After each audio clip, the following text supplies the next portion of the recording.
That night, the world witnessed an astronomical miracle. Countless shooting stars painted the sky in ethereal blue, a breathtaking spectacle that brought humanity to a standstill. For 10 seconds, all electronic devices ceased to function, a brief, curious anomaly in the face of celestial beauty. No one knew, in that moment of shared wonder, that this was not a gift from the heavens, but a final, silent warning from the earth itself. What fell from the sky were not mere rocks, but life forms in a quantum state, known only as star spirits. These entities sought hosts, resonating with human genetics to bestow extraordinary abilities, talents. Suddenly, humanity could predict the future, manipulate the elements, and defy gravity. This great awakening was a moment of evolution, a new dawn for mankind, yet it cast the longest of shadows. But with this newfound power came a terrifying new reality. As some humans ascended, horrifying creatures emerged from the depths of nightmare, their forms wreathed in malevolent energy. Even nature itself seemed to gain a will of its own, with ancient trees twisting into monstrous sentinels and beasts of legend taking flight. The world was no longer a place of predictable order. The very structure of the earth was being remade into a battlefield. A great war erupted, a cataclysmic struggle between all forms of life, each vying for the power of the star spirits. The end of days was upon them, a brutal symphony of destruction, but this tale of global apocalypse was just a story, a rejected proposal. In a sterile conference room, reality was far more mundane and far more cruel. An enraged executive slammed his hands on the table, his voice echoing through the silent boardroom. He berated a young man, Kano Hanoki, for a proposal he deemed utterly worthless. With a flick of his wrist, he scattered the papers, the culmination of Kano's hard work, and ordered him to pack his things. Before his smirking colleagues, Kano was publicly humiliated and declared a failure. After the meeting, in a quiet office, the truth was revealed. One man conceded that the idea was actually quite good, poised for success if completed. But the executive, puffing on a cigar, callously dismissed the notion. With business being slow, he explained, someone had to be fired to cut costs, and Kano was simply the unlucky scapegoat. The conversation then turned to the proposal itself. The executive's eyes gleamed with a predatory cunning as he declared that the idea now belonged to his division. Their bonuses depended on it. It was never about incompetence. It was a calculated theft, a ruthless move to profit from the very work he had just condemned. Kano Hanoki, a 24-year-old rookie game planner, walked through the office, a ghost in his own professional life. Fired less than a year after he started, he was crushed by the belief that he simply lacked the inherent talent required to succeed in his industry. Each step away from his desk was an admission of defeat, a confirmation of his own perceived mediocrity. Later, at his home computer, he messaged an online friend, Dimension Genesis, who tried to offer encouragement, insisting the company was just trying to steal his idea. Kano deflected the support with self-deprecating resignation, seeing himself as nothing more than a mob character in someone else's story. A nearby photo of his smiling family served as a painful reminder of who he was failing. His life had been completely altered by his passion for games in high school, a path that led him to this moment of failure. He glanced at his phone, reading messages of concern from his mother, pressure from his father, and a cheerful birthday wish from his sister, Nozomi. The weight of their high hopes felt unbearable, a burden he felt he had already failed to carry. As Dimension Genesis sent another supportive message, the screen suddenly glitched and distorted. The chat window vanished, replaced by ominous red text that filled Kano with a sense of dread. A countdown had begun, ticking down from 10. His mind raced, assuming it must be some new kind of computer virus. Panic erupted back in the office as the same countdown appeared on every single screen, a synchronized digital omen. As the numbers reached 0, a new message flashed, a chilling welcome to a game with a 99.8% mortality rate. The message ended with two horrifying words, "Have a happy death." The world outside the window began to warp and tremble as a powerful earthquake shook the high-rise building. Kano stared at his screen, his blood running cold as a horrifying realization struck him. The title displayed, Final Chapter, The End or the Beginning, was the exact title from the game he had just been fired for proposing. A choked scream escaped his lips as his creation bled into reality. An employee shrieked, pointing at the window on the 20th floor. A monstrous, tentacled beast peered in, its form defying all logic. In their terror, his colleagues desperately tried to rationalize the impossible, suggesting it was a balloon or a movie promotion. Their denial was a fragile shield against the encroaching nightmare. The shield of denial shattered along with the glass. The monster smashed through the window, its massive, tooth-filled maw descending upon the office workers. Their desperate attempts to find a rational explanation were silenced by a brutal, final crunch.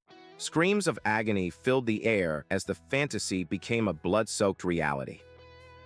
The remaining survivors fled in a mad stampede, their corporate world reduced to a primal struggle for survival. As they ran, Kano's shattered computer screen flickered one last time with a broken message from Dimension Genesis before the power died completely. In the chaos, there was no authority to call, no one to save them. There was only the need to run. Amidst the terror, Kano's thoughts were not on himself. He had to get home. He had to protect his family. He frantically dialed his sister's number, his voice tight with panic as he ordered Nozomi to take their parents and hide under the bed, promising he would be there soon. Her trembling voice on the other end confirmed she had heard him. He hung up, a small wave of relief washing over him that the signal still worked. He then hesitated, his thumb hovering over another contact. He had broken up with her, believing he wasn't good enough. But casting aside his pride, he knew this was no time for past regrets and pressed the call button, his face a mask of grim determination. His call was cut short as a second monster, a gargantuan, worm-like creature with a maw of jagged teeth, burst through the stairwell wall. It smashed through concrete and steel, blocking their only escape route. The survivors could only watch in horror as the creature lunged, devouring those who were too slow. In a moment of supreme cowardice, the executive who had fired Kano saw his opportunity. He shoved Kano forward, using him as bait to save himself. With a cruel sneer, he mocked the young man, saying his noble sacrifice would be remembered. His betrayal was as swift as it was absolute. As he tumbled through the air towards the snapping jaws of the beast, Kano's mind raced. He thought of his family, waiting for him at home, a promise he now couldn't keep. A primal will to live surged through him, a desperate, silent scream against the encroaching darkness. He did not want to die. Suddenly, a missile streaked through the ruined building, slamming into the monster's head in a massive explosion. The force of the blast threw Kano clear of the creature's mouth, sending him hurtling into the rubble below. He landed hard, the world fading to black as the pain consumed him. In the darkness of his unconscious mind, a painful memory surfaced. He remembered the day he broke up with Sarah, his childhood friend. Overwhelmed by his own insecurities, he had pushed her away, convinced that his life as a mob character could never align with hers as the daughter of a powerful conglomerate. It was a choice born from a deep-seated feeling of worthlessness. Kano's eyes snapped open. He was alive, kneeling amidst the smoldering ruins of the city. He winced in agony. His left arm was broken, his right leg was numb, and his head throbbed with a searing pain. He was a complete mess, but the single, overwhelming fact was that he had survived. He pushed the painful memory of Sarah from his mind, attributing it to his head injury. Survival sharpened his focus, bringing one thought to the forefront: his family. The image of Nozomi and his parents waiting for him filled him with a fierce determination. He had to get home. Using a piece of rebar as a crutch, he forced himself to stand, surveying the apocalyptic landscape. It was undeniable now. The world had changed, transformed into the very game he had designed. But the most terrifying question remained unanswered. Of all the countless games in the world, why his? The sounds of distant battles echoed through the ruins as military jets engaged gargantuan monsters in a desperate struggle. Reports of city districts being destroyed by sentient plant life confirmed the horrifying truth. The world was playing out his script, a reality he still couldn't bring himself to fully accept as possible. He finally reached the rubble that was once his home and saw a sight that shattered his soul. Lying in the debris were the bodies of his parents, and in the grasp of a monstrous, sentient plant was his sister Nozomi, her life slipping away as she weakly called out for him. His world, his family, everything was gone. A guttural scream of pure, undiluted rage tore from his throat. Grief and fury consumed him, overriding the pain of his injuries. Gripping the rebar tightly, he charged toward the monster that held his sister's body, his only thought to make it pay, to give him back the last piece of his heart. The monster's spiked tongue lashed out, faster than he could react. As it pierced his chest, his life's ambition flashed through his mind.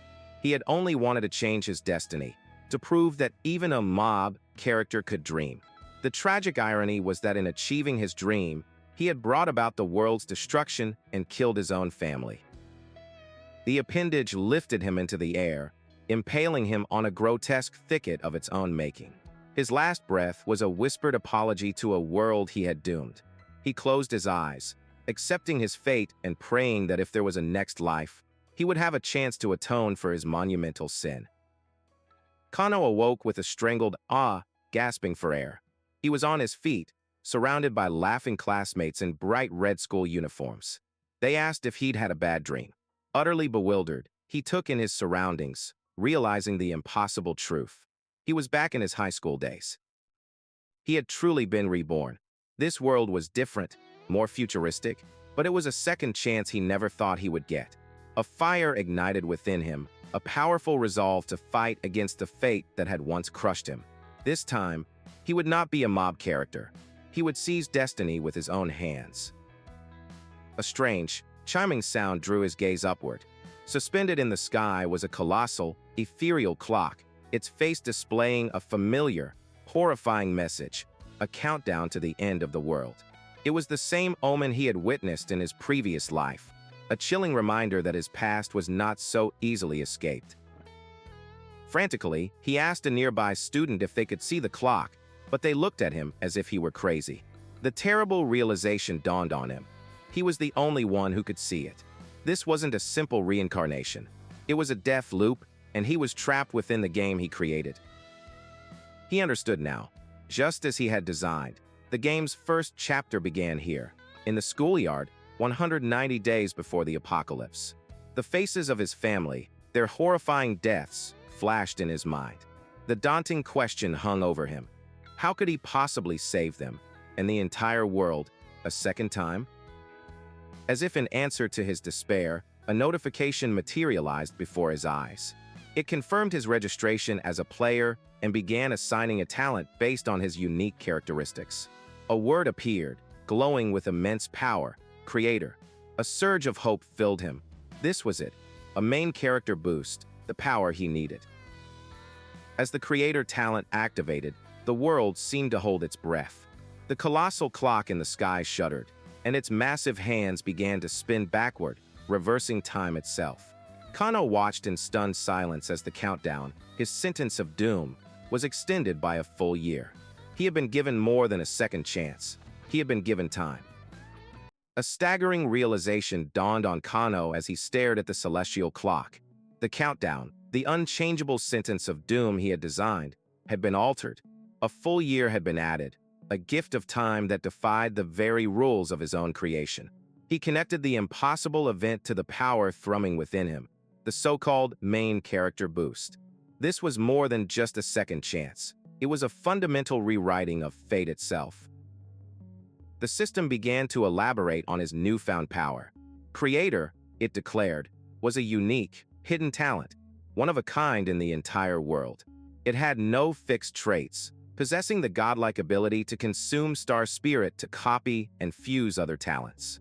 But the true shock came when Kano realized the system had assigned him slots for 4 talents, a direct violation of the universal rule that one person could only possess one. This wasn't just a boost, it was a privilege that broke the game. Kano's mind grappled with the profound paradox. The very masterminds trying to destroy the world with his game had also granted him the ultimate power to stop it. What was their true objective? A fleeting memory of an old online friend with an audacious name, Dimension Genesis, surfaced, but he dismissed it as a desperate guess. For now, grand conspiracies would have to wait. A more immediate, personal mission called to him. Looking out at the world he had once failed to save, a new fire of determination burned within him. This wasn't just about survival anymore. It was about redemption. He clenched his fist, the veins on his hands standing out as he made a silent, unshakable vow. No matter what it took, no matter the sacrifice, he would extend the countdown indefinitely and stop the world's destruction. He would not fail again. With his resolve forged in the fires of his past trauma, Kano moved with purpose. He had to confirm one more thing, the most important thing of all. He turned and pushed his way through the stunned crowd of students at the school assembly, ignoring their calls of confusion and their warnings of trouble. The mundane rules of school life were utterly meaningless compared to the hope and terror warring in his heart. As he ran, a single, desperate question echoed in his mind. In this remade world, were Nozomi, Mom, and Dad here?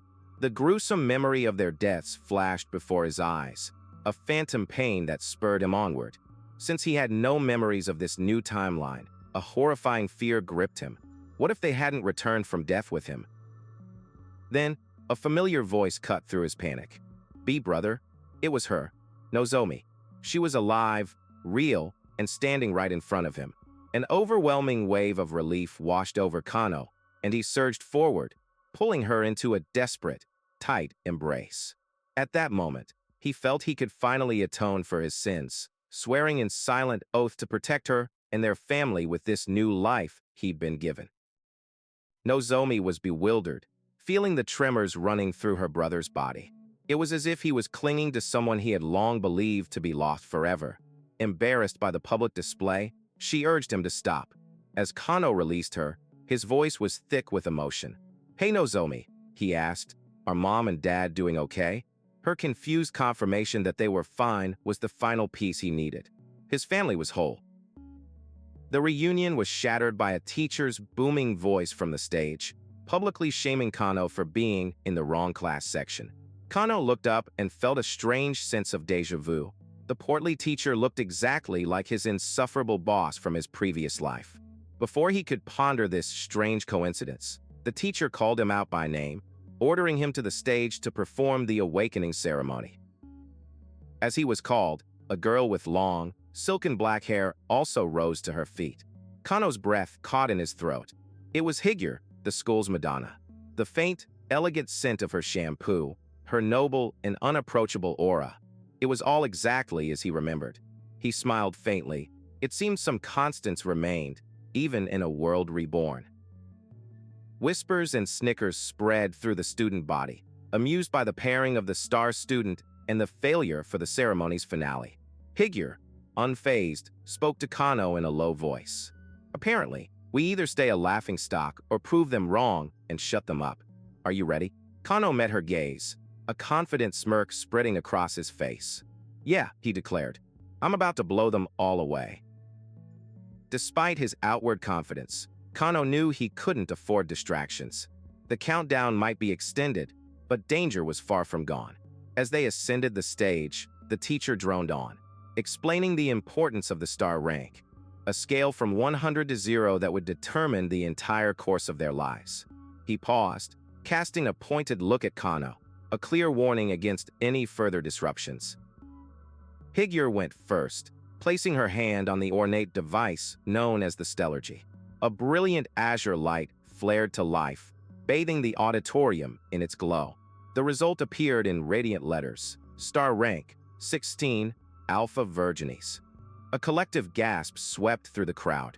A rank under 20 was A-class, the mark of a super elite. The students erupted in cheers for their school's Madonna. The praise for Higure quickly turned to scorn for Kano. A student jeered, calling him a freeloader. Immediately, Nozomi shot to her feet, fiercely defending him. From the crowd, she watched with anxious hope, her heart swelling with belief in her brother's potential. Her prayer was cut short as the teacher's voice boomed once more. "Quiet. Next, Kano." Kano stepped forward, reflecting on the cruelty of the star rank system, a mechanic he would have never included in his own game. He placed his hand on the stellargy, his mind buzzing with anticipation. What rank would a unique talent like Creator receive? The device remained dark for a moment before a stark, cold message appeared.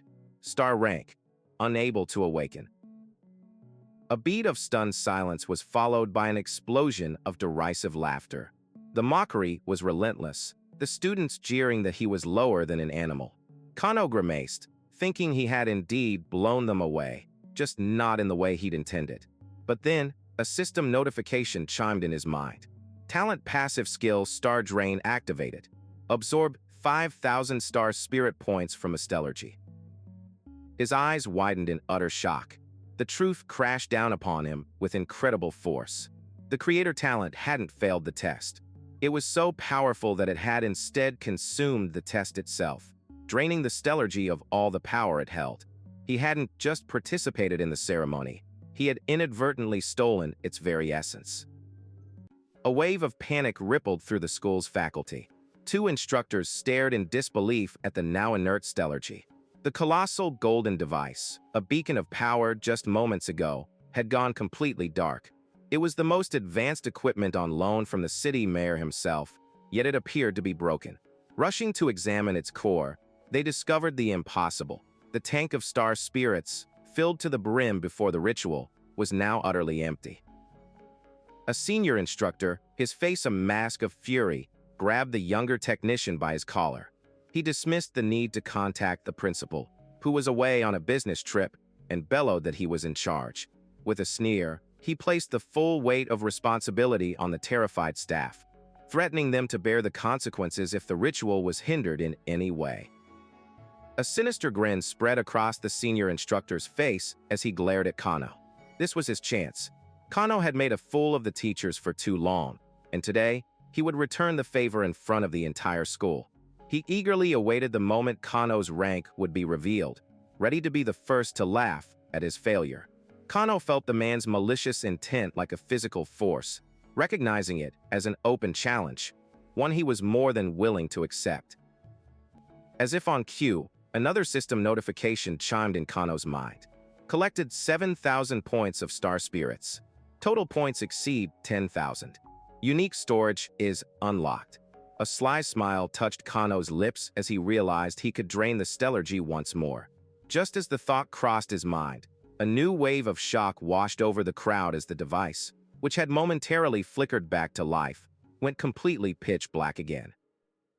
The senior instructor erupted, publicly blaming the equipment faculty for breaking the expensive device and deflecting all responsibility. He barked at the trembling technician, ordering him to abandon the faulty machine and begin the next phase, the trial dungeon. Powerless against the man's tirade, the technician could only bow his head in submission and comply. Stepping up to the platform, the technician announced the opening of the trial dungeon. This was a critical opportunity for the third-year students, a custom-made training ground to raise their rank value and prepare for the all-important university entrance exams. As a great sphere of light materialized at the center of the arena, he commanded all students to enter the portal. Just as the students began to move, the senior instructor singled out Kano with a pointed finger. He declared that Kano, as someone without a star rank, was unqualified to enter the dungeon. He framed this public humiliation as a punishment for Kano's usual behavior, a stark warning to any underclassmen who might think to follow his example. The other students, buzzing with anticipation for the trial, seized the opportunity to mock Kano. They jeered as they walked past, telling him it served him right. For them, this was a golden chance to grow stronger, and they reveled in the thought of leaving the talentless Kano far behind in the dust. A familiar voice cut through the noise. It was Higure, her expression a mixture of concern and disappointment. Kano, however, remained unfazed, a newfound confidence radiating from him. He assured her it was just a minor setback, internally vowing that the dynamic between them was about to change forever. The days of him letting her down were officially over. Their conversation was interrupted by a new, condescending voice. William, the son of the prestigious William Group and a high-ranking student, stepped forward. He urged Higure to abandon the useless Kano and join forces with him instead, arguing that his own status and power made him the only suitable partner for someone of her caliber. William leaned in, a smug smile on his face, declaring that he and Higure were the ideal pair, chosen by the gods. But he had severely misjudged her. A blinding flash of blue lightning erupted from Higure's body as her patience snapped. Her stats materialized, revealing a battle strength that dwarfed his own. With a voice crackling with raw power, she uttered a single, chilling command: "Get lost." A wave of pure killing intent washed over William and his entourage, who scrambled away in terror.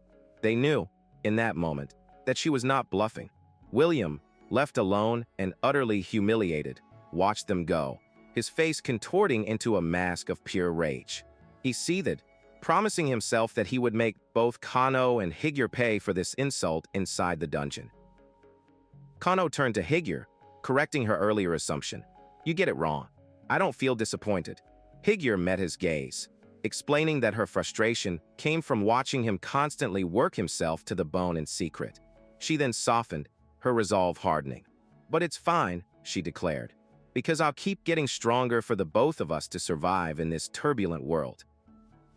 Her words triggered a memory for Kano, a vision of himself as a young, scuffed-up boy, promising to always protect her.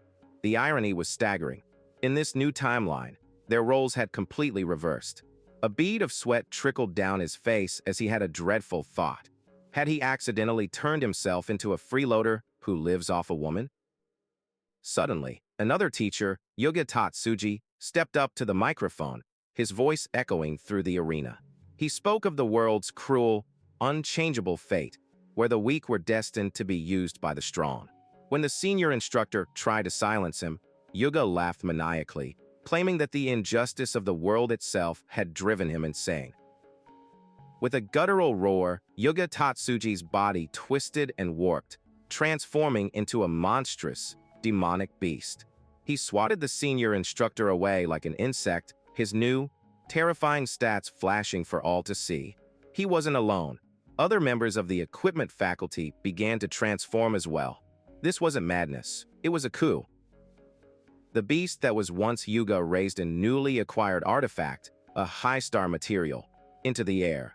He roared that after years of enduring their unfair fate, he would suffer no longer.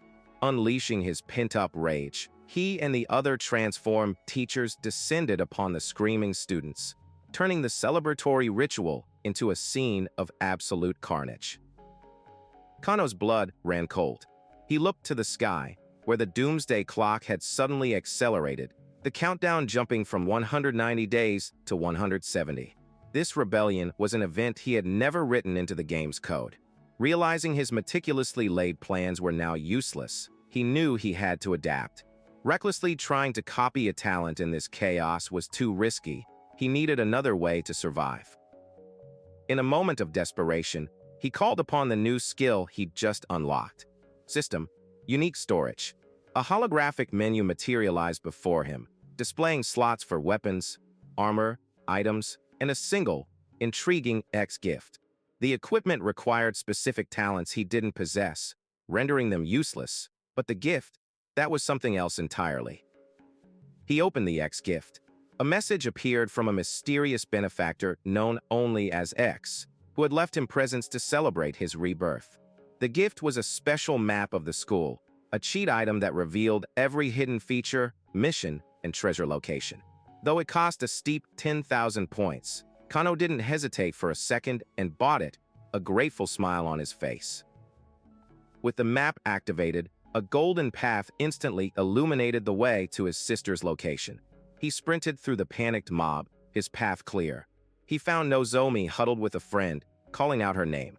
Without a word of explanation, he grabbed her hand, his only thought to get her to a safe place immediately. The moment their hands touched, a system notification flared to life. It detected Nozomi's talent, hand-to-hand fighting, with a star rank of 15, Alpha Antares. Kano stared in shock. Her rank was astoundingly high, far greater than he remembered. Before he could even process the information, a second prompt appeared, offering him a choice. Do you want to use 2,000 points to copy this talent? Nozomi's voice, laced with fear and confusion, cut through the chaos. She couldn't understand what was happening or why her brother was acting so strange. As Kano looked at her, the system presented him with an extraordinary choice. For 2,000 points, he could copy his sister's astoundingly powerful talent for himself. His mind reeled. A star rank of 15. That was even higher than Sarah's, the one who had been hailed as the school's genius. A surge of pride mixed with disbelief washed over him. This was his sister. Needing to understand the full scope of this revelation, he mentally queried the system, demanding an explanation of how battle strength was calculated in this new world. The system responded instantly, laying out the core mechanics. A player's power was a synthesis of 3 key figures. Star rank determined a talent's raw potential and growth rate, while level was a limitless measure of a player's current status. Finally, the link value represented one's maximum potential, a value that could be enhanced with the very star spirits he now desperately needed. An equation materialized in his mind, simple yet profound.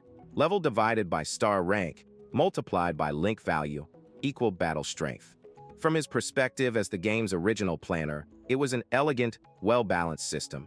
While the God-given star rank set an upper limit, level and link value provided a path for the determined to bridge the gap and challenge their fate. He admired the craftsmanship of the world's rules, which allowed for defying the unfairness decreed by the gods. This brought his thoughts back to his own predicament. If the Stellargy couldn't measure his power, what was his true star rank? Could it be the highest possible? Was it a 0? A cosmic image of a brilliant, blinding sun filled his vision as the system answered. The most powerful rank in this world was indeed the sun, star rank 0. It was a power so immense he could barely look at its representation. But as he braced himself for confirmation, the system simply replied, "No." The truth was far more staggering. The creator talent did not exist within the laws of this world. It stood outside of them entirely.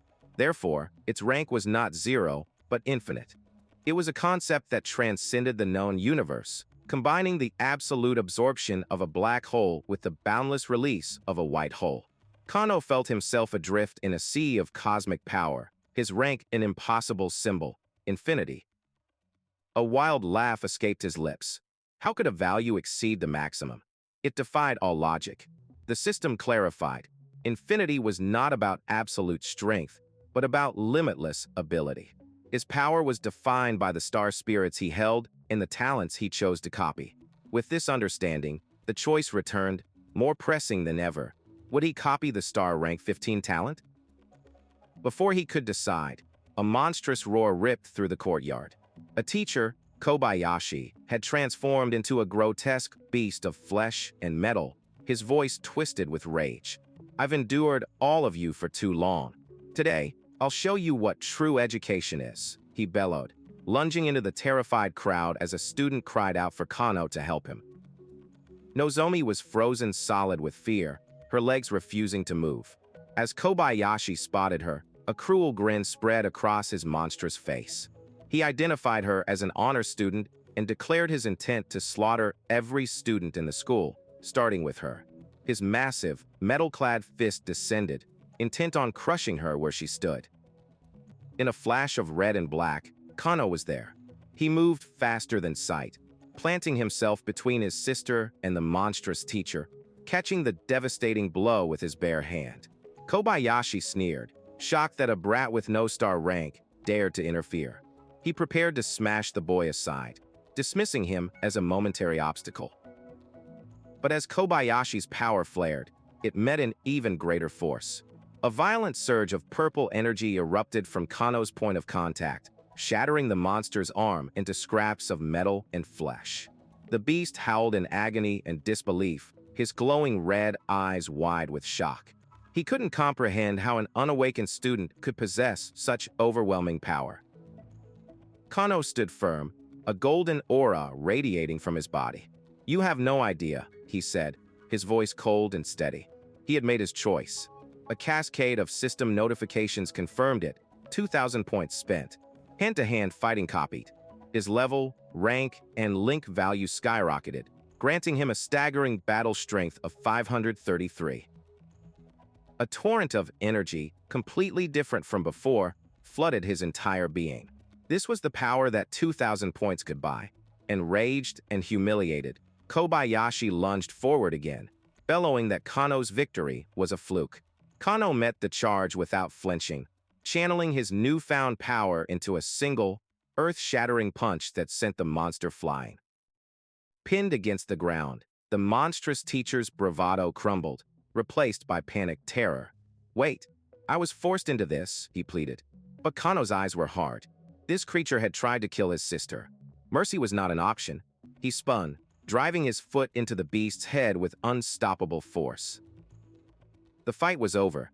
The onlookers stared, dumbfounded that the transformed beast had been defeated in just 2 hits by the student they had all mocked. Kano landed, the ground cracking under the force of his own power. As a notification awarded him 50 points, his creator passive, Star Spirit Boost, activated, instantly doubling his reward. Nozomi ran to him, her eyes wide with amazement, questioning how he'd become so strong so suddenly. But there was no time for explanations. "That doesn't matter. Let's go," Kano urged, pulling her along. As other students began to follow, she asked where they were going, insisting they should escape the school and find help. Kano's expression was grim. "It's not that easy," he warned, his knowledge of the future a heavy burden. "There are traps at the school gate." As if on cue, they arrived to see a shimmering wall of light blocking the exit. The crowd hesitated until an arrogant bully shoved his way forward, sneering at their cowardice. "I won't be in such a place for another second," the bully declared, striding confidently toward the barrier. "See? Nothing happens," he shouted, passing through the light. But a moment later, the light intensified, and a look of pure terror crossed his face as he, and the students right behind him, were utterly and silently vaporized. The gruesome display shattered the fragile composure of the remaining students. One girl, her face splattered with the blood of her classmates, stared in catatonic horror. The shock was too much, and a wave of primal screams erupted as the sheer terror of their situation finally broke them. A horrifying change began to take place. Students clawed at their skin, screaming about an unbearable itch deep in their bones as their bodies twisted and warped. Their sanity plummeted to 0, triggering a monstrous transformation. They became unrecognizable beasts, a horrifying testament to the world's cruelty. A system warning flashed in Kano's mind, explaining the sanity mechanic, a system he had never designed. He gritted his teeth in frustration. This world was filled with unknown variables. He had the power to fight, but without star spirits to fuel his copied talents, he was helpless. The path forward was brutally clear. He had to hunt, and he had to do it now. Kano analyzed the new sanity mechanic, a cruel variable he had never intended for his world. He could now perceive the mental state of everyone around him, a vital tool for triage. His priority was clear: find a safe haven for Nozomi and himself. Consulting the special map, the system highlighted a single, improbable location, the gymnasium, flagged as a hidden minigame.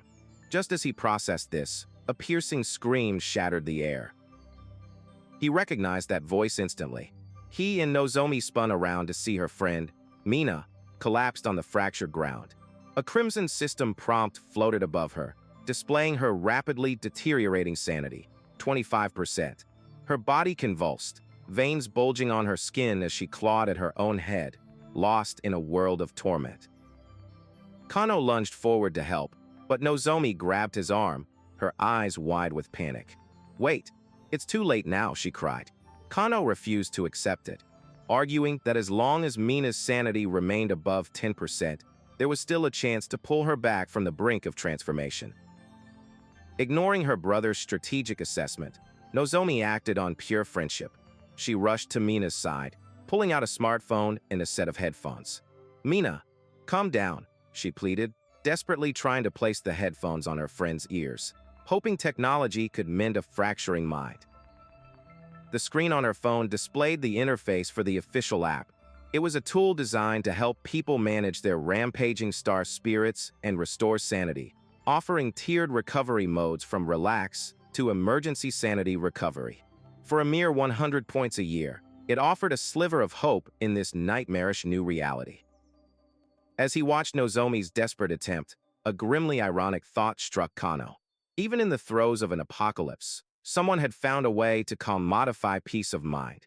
The fundamental nature of seeking profit, it seemed, was a constant no matter how the world changed. Nozomi's desperate attempt was violently rejected. Lost to madness, Mina screamed and swatted the headphones away. Her sanity meter plunged to zero. An unearthly shriek tore from her throat as thick, writhing tentacles burst from her head and torso, grotesquely warping her into a monster. Nozomi could only stare in horror, her friend gone forever. The abomination that was once Mina lashed out, its sharpened tendrils whipping through the air toward the paralyzed Nozomi. In a blur of motion, Kano threw himself in front of his sister, catching the brutal attack. The impact sent shockwaves up his arms, but he held his ground, a defiant shield against the monster. His face was a mask of cold resolve. There was no saving her now.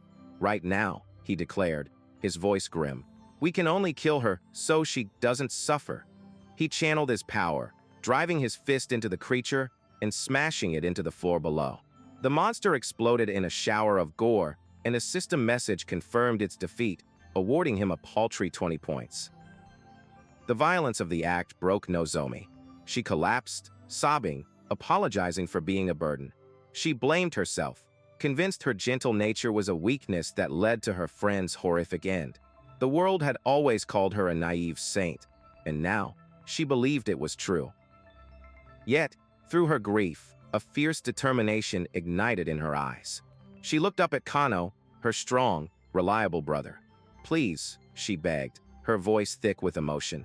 Just this once, please spoil your foolish little sister. Help me save people. Kano saw not weakness in her plea, but immense strength. Her kindness, coupled with a top-tier talent, would one day make her unbelievably powerful. He made a silent vow. He would protect Nozomi with everything he had, until she was strong enough to stand on her own. As if sensing their renewed purpose, the system issued a new objective, a mission to rescue as many students as possible, with a reward of 50 points per person. A faint, surprised smile touched Kano's lips. For the first time, he wondered if the system might actually be on his side. He reached out and gently touched his sister's cheek. What do you mean? Just once, he asked softly. No matter what choice you make, I'll support you with all my strength. He pulled her to her feet, their hands clasped tightly. Together, they would face what was to come. With their resolve solidified, Nozomi asked for their next move. Kano explained their objective: gather the scattered survivors and find a truly safe place. He immediately vetoed the idea of the underground evacuation shelter, knowing it was a death trap. The transformed teachers knew the school's layout perfectly. Far from being safe, the shelter would become a tomb. The monsters who were once their teachers would hunt them down in the enclosed space. Kano's plan involved a place that seemed dangerous on the surface, but was, in fact, the only absolutely secure location: the gymnasium. When they arrived, they found a large group of students already huddled on the basketball court, their voices a low murmur of fear and anxiety. They felt like cornered animals, questioning the wisdom of gathering in such a wide-open area while monsters roamed the halls. Kano surveyed the crowd, his map feeding him information on every student present. Their sanity levels were stable, for now. He mentally cataloged those with talents useful for his plan. Rescuing them all at once was the most efficient path forward. His silent assessment was interrupted by a sharp voice. Arita Ju, the white-haired honor student, approached him with an air of superiority. Flanked by his supporters, Arita challenged Kano's competence, demanding to know his plan and refusing to follow any foolish orders. Kano met the challenge with an unwavering calm. Rest assured, he announced to the nervous crowd, I will definitely save everyone. He walked to a nearby rack, grabbed a basketball, and turned back with a knowing smile. Haven't you heard about this gym? About its haunted rumors?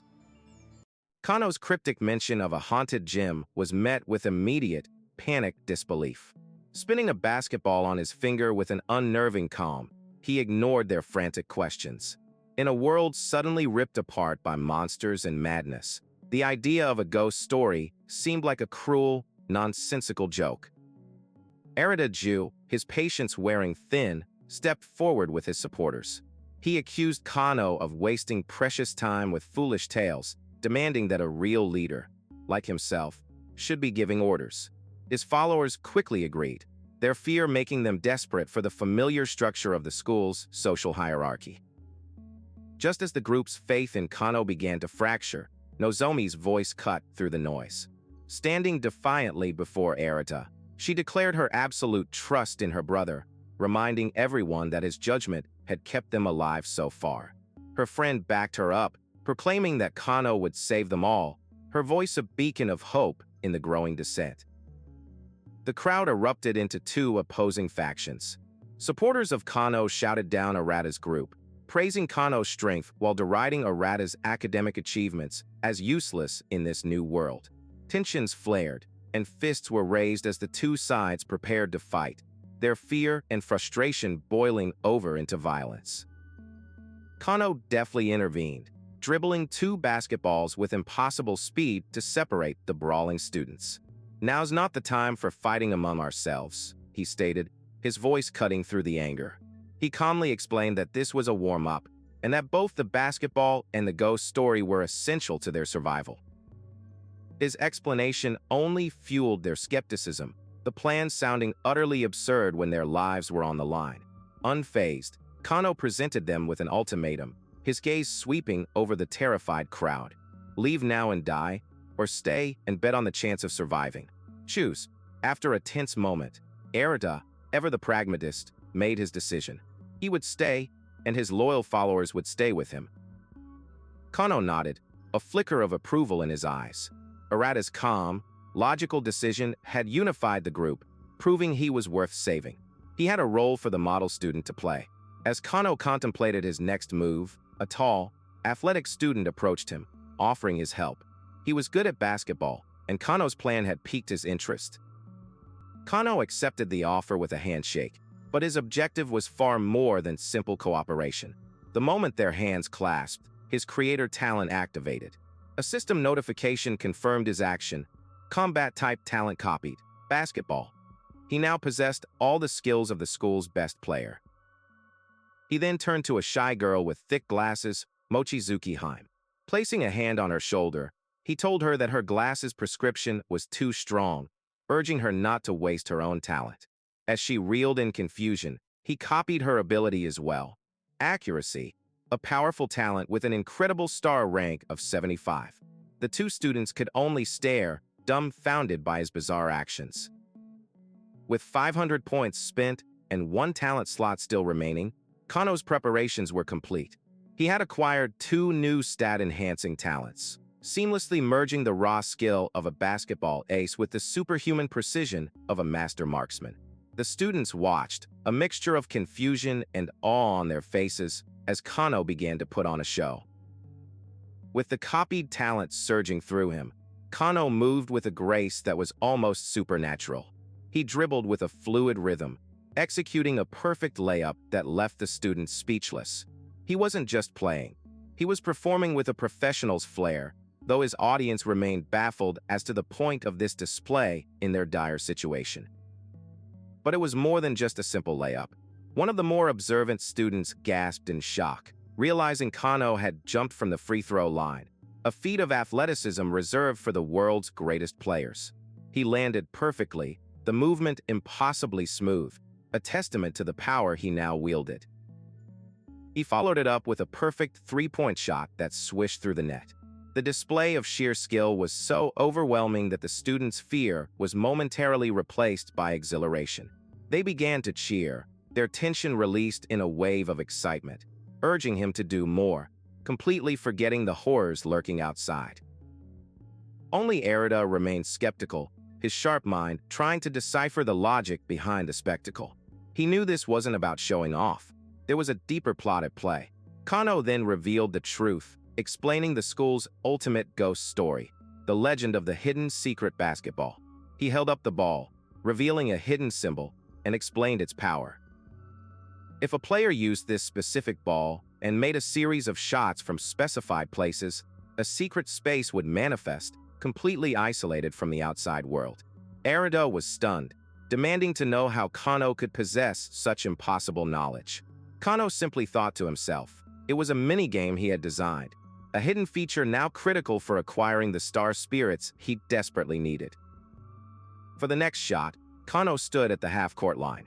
The crowd held its breath. A shot from this distance was less about skill and more about pure luck. He launched the ball, and with the power of his accuracy talent, it sailed through the air and sank perfectly through the hoop. A wave of euphoria washed over the students. They were going to be saved. Immediately, the students began searching the gym, their hope turning to frantic desperation as they found nothing. The promised hidden space was nowhere to be found. Arata's face twisted with fury as he confronted Kano, demanding to know if this was all a cruel joke, with hundreds of lives hanging in the balance. Kano turned his back on the furious honor student. Who said it was over? He asked calmly. He looked towards the opposite end of the court, a new resolve in his eyes. The last shot will be the key.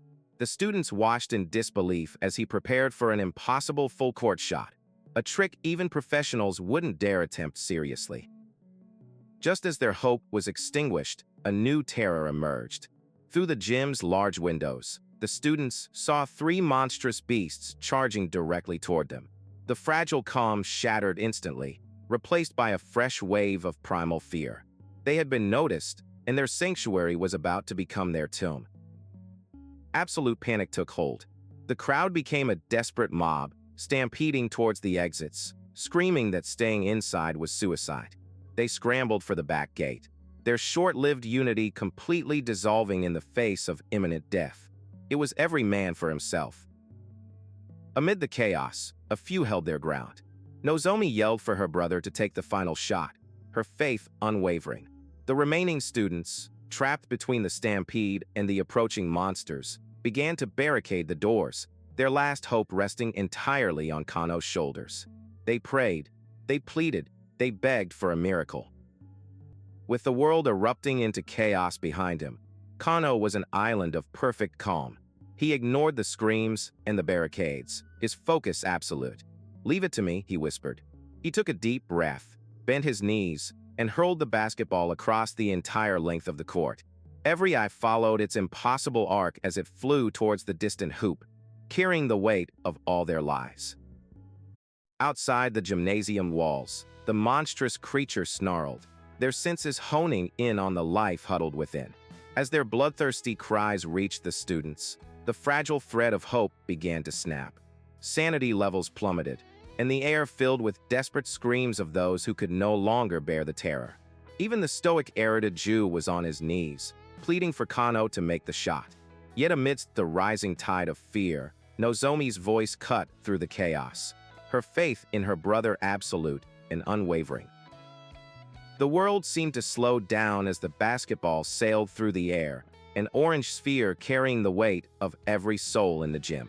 Every eye, wide with a mixture of terror and desperate hope, followed its impossible trajectory. With a soft swish, the ball passed cleanly through the net. In that instant, a brilliant flash of light enveloped the court, and a system notification confirmed Kano's gamble. The hidden mini-game, Gymnasium Ghost Story, was cleared, and a secret space had been revealed. The monsters smashed through the doors, their claws tearing through metal and wood, eager for the slaughter. They bellowed, ready to feast on the screams of the foolish humans. But they were met with an unnerving silence. The gymnasium was completely, inexplicably empty. As the basketball rolled to a stop at the feet of their leader, a wave of confusion washed over the beasts. In a fit of rage, one of them slammed its fist into the floorboards, splintering the court in frustration. Their prey had vanished. Tucked away in the newly formed hidden space, the students watched through a crack in the wall as the baffled monsters searched in vain. A wave of hushed relief turned into a flood of joyous celebration. They had survived, they were safe. A system notification chimed in Kano's mind, rewarding him for his ingenuity. 180 students rescued, for a grand total of 9,000 points. The massive influx of currency was exactly what he needed. The atmosphere had completely transformed. Kano, once the subject of their scorn, was now their savior. His classmates swarmed him, their voices a chorus of apologies, gratitude, and awestruck praise. Nozomi pushed through the crowd, her face beaming with pride. She threw her arms around him, her simple words, "I knew you could do it," meaning more to him than all the other accolades combined. A path parted in the crowd as Arita Ju approached. The arrogant honor student was gone, replaced by a man humbled by the reality of his own mortality. He admitted his error, acknowledging that betting on Kano was the right choice, and extended his hand in a gesture of respect and gratitude. The other students watched in disbelief, shocked to see the proud genius bow to another. Kano, however, simply nodded, his mind already on the next phase. "It's fine," he said, his voice steady. "There are still more people who need our help." The moment their hands clasped, a system notification flared. Talent detected, logic construction. Star rank, 25. The system offered to copy the high-level talent, but Kano immediately dismissed the prompt. It was a useful ability, but his limited talent slots were a precious resource. For the battles to come, he needed pure, unadulterated combat power, not strategic support skills. Arita adjusted his glasses, his analytical mind already dissecting the event. He praised Kano's courage, but criticized the lack of a clear strategy, calling the move reckless. Kano simply smirked, unfazed by the critique. He clapped Arita on the shoulder, telling the serious student to get fired up and stop sounding like an old man. The casual dismissal left the genius momentarily speechless. Kano turned his attention to the true prize, a futuristic treasure chest that had appeared at center court, the reward for his successful gambit. With the enthusiastic approval of the students, he placed his hands on it and opened it without hesitation. A blinding light erupted from the container, solidifying into the form of a magnificent weapon, Sarna, the bow of the Lord of Light, a legendary artifact designed to purge the darkness. The students gasped, awestruck by the sheer power radiating from the bow. In the crowd, Kano's eyes found Shizuno, a girl with distinctive fox-like ears. He knew from his game knowledge that her talent was archery. He walked directly to her and presented the legendary weapon. "You're Shizuno from the archery club, right?" he said with a confident smile. "I'm looking forward to working with you." Shizuno was completely floored. Her mind, unable to process the incredible gesture, short-circuited into a whirlwind of romantic fantasy. Her face flushed a deep crimson as her internal monologue spiraled from disbelief to planning their entire future together. To her, this wasn't a strategic decision.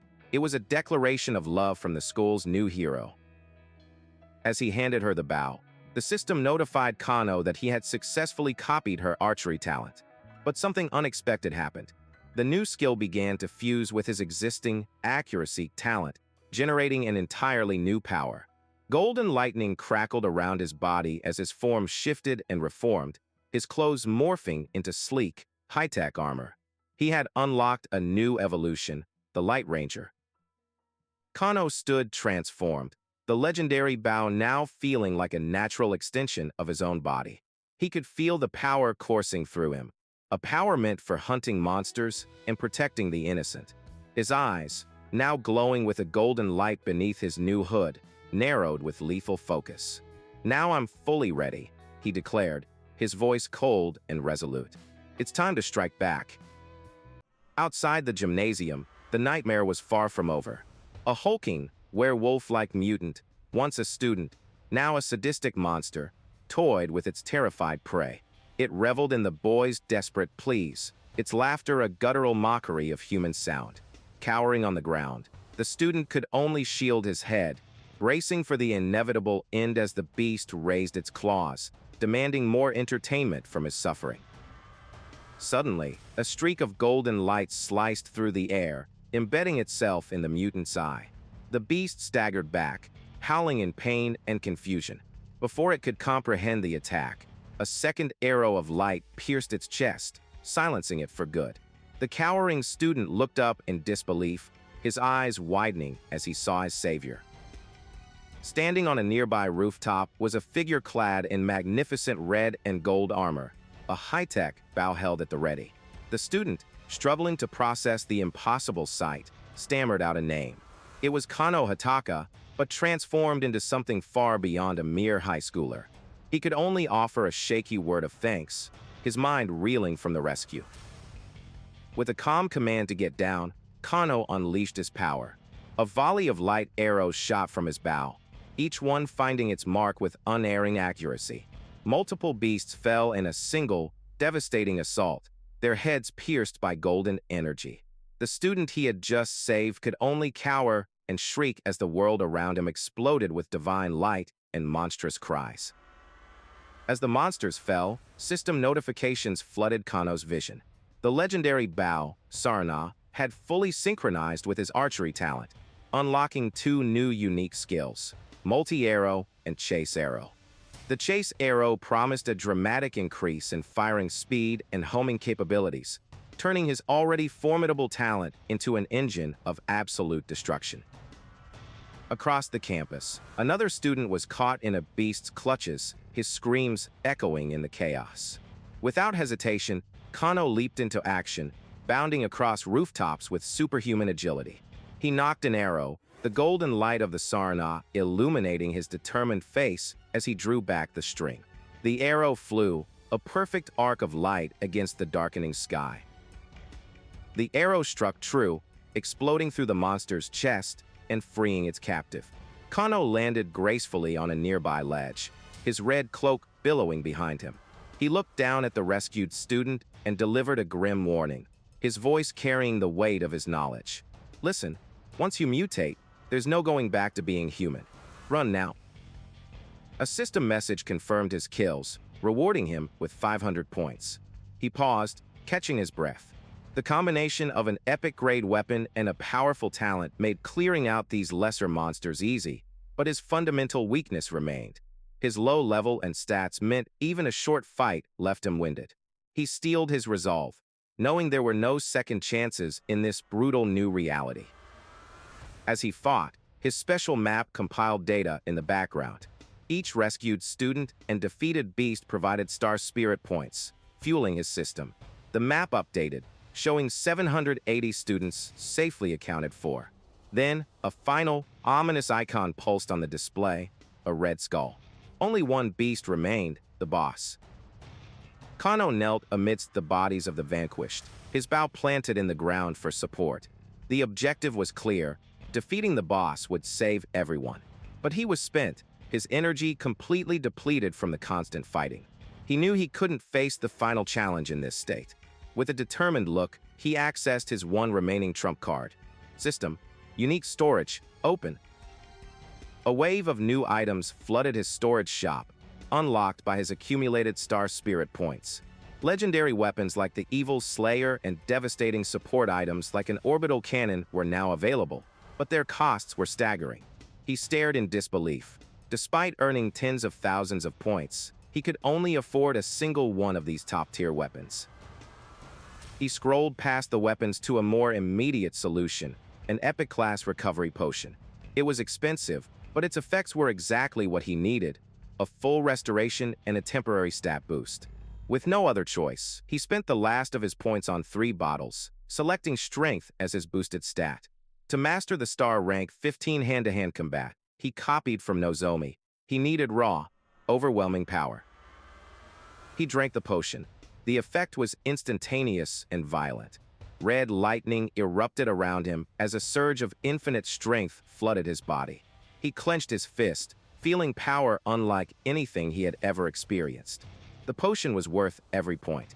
With his energy restored and his strength amplified, he shot off towards the boss's location, a blur of golden light. The school library had become a throne room of terror. A massive, purple-skinned monster, its body wrapped in strange red tendrils, held a captive woman with long, white bunny ears. It was the final boss. It sneered down at its prisoner, revealing its demands. Ms. Reina, you were kind to me, so I might let you live. In exchange, open the library's hidden treasure vault. A system window identified the woman, Reina, the library director.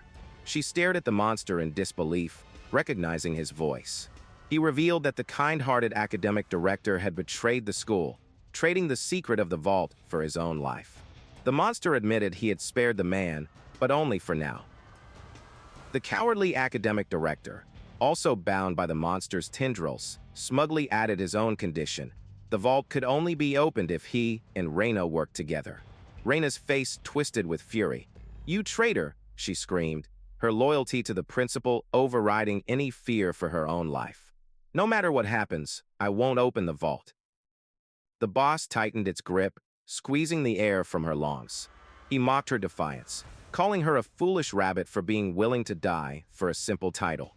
He saw her sacrifice not as noble, but as pathetic, and moved in closer, his grotesque tongue tasting the air.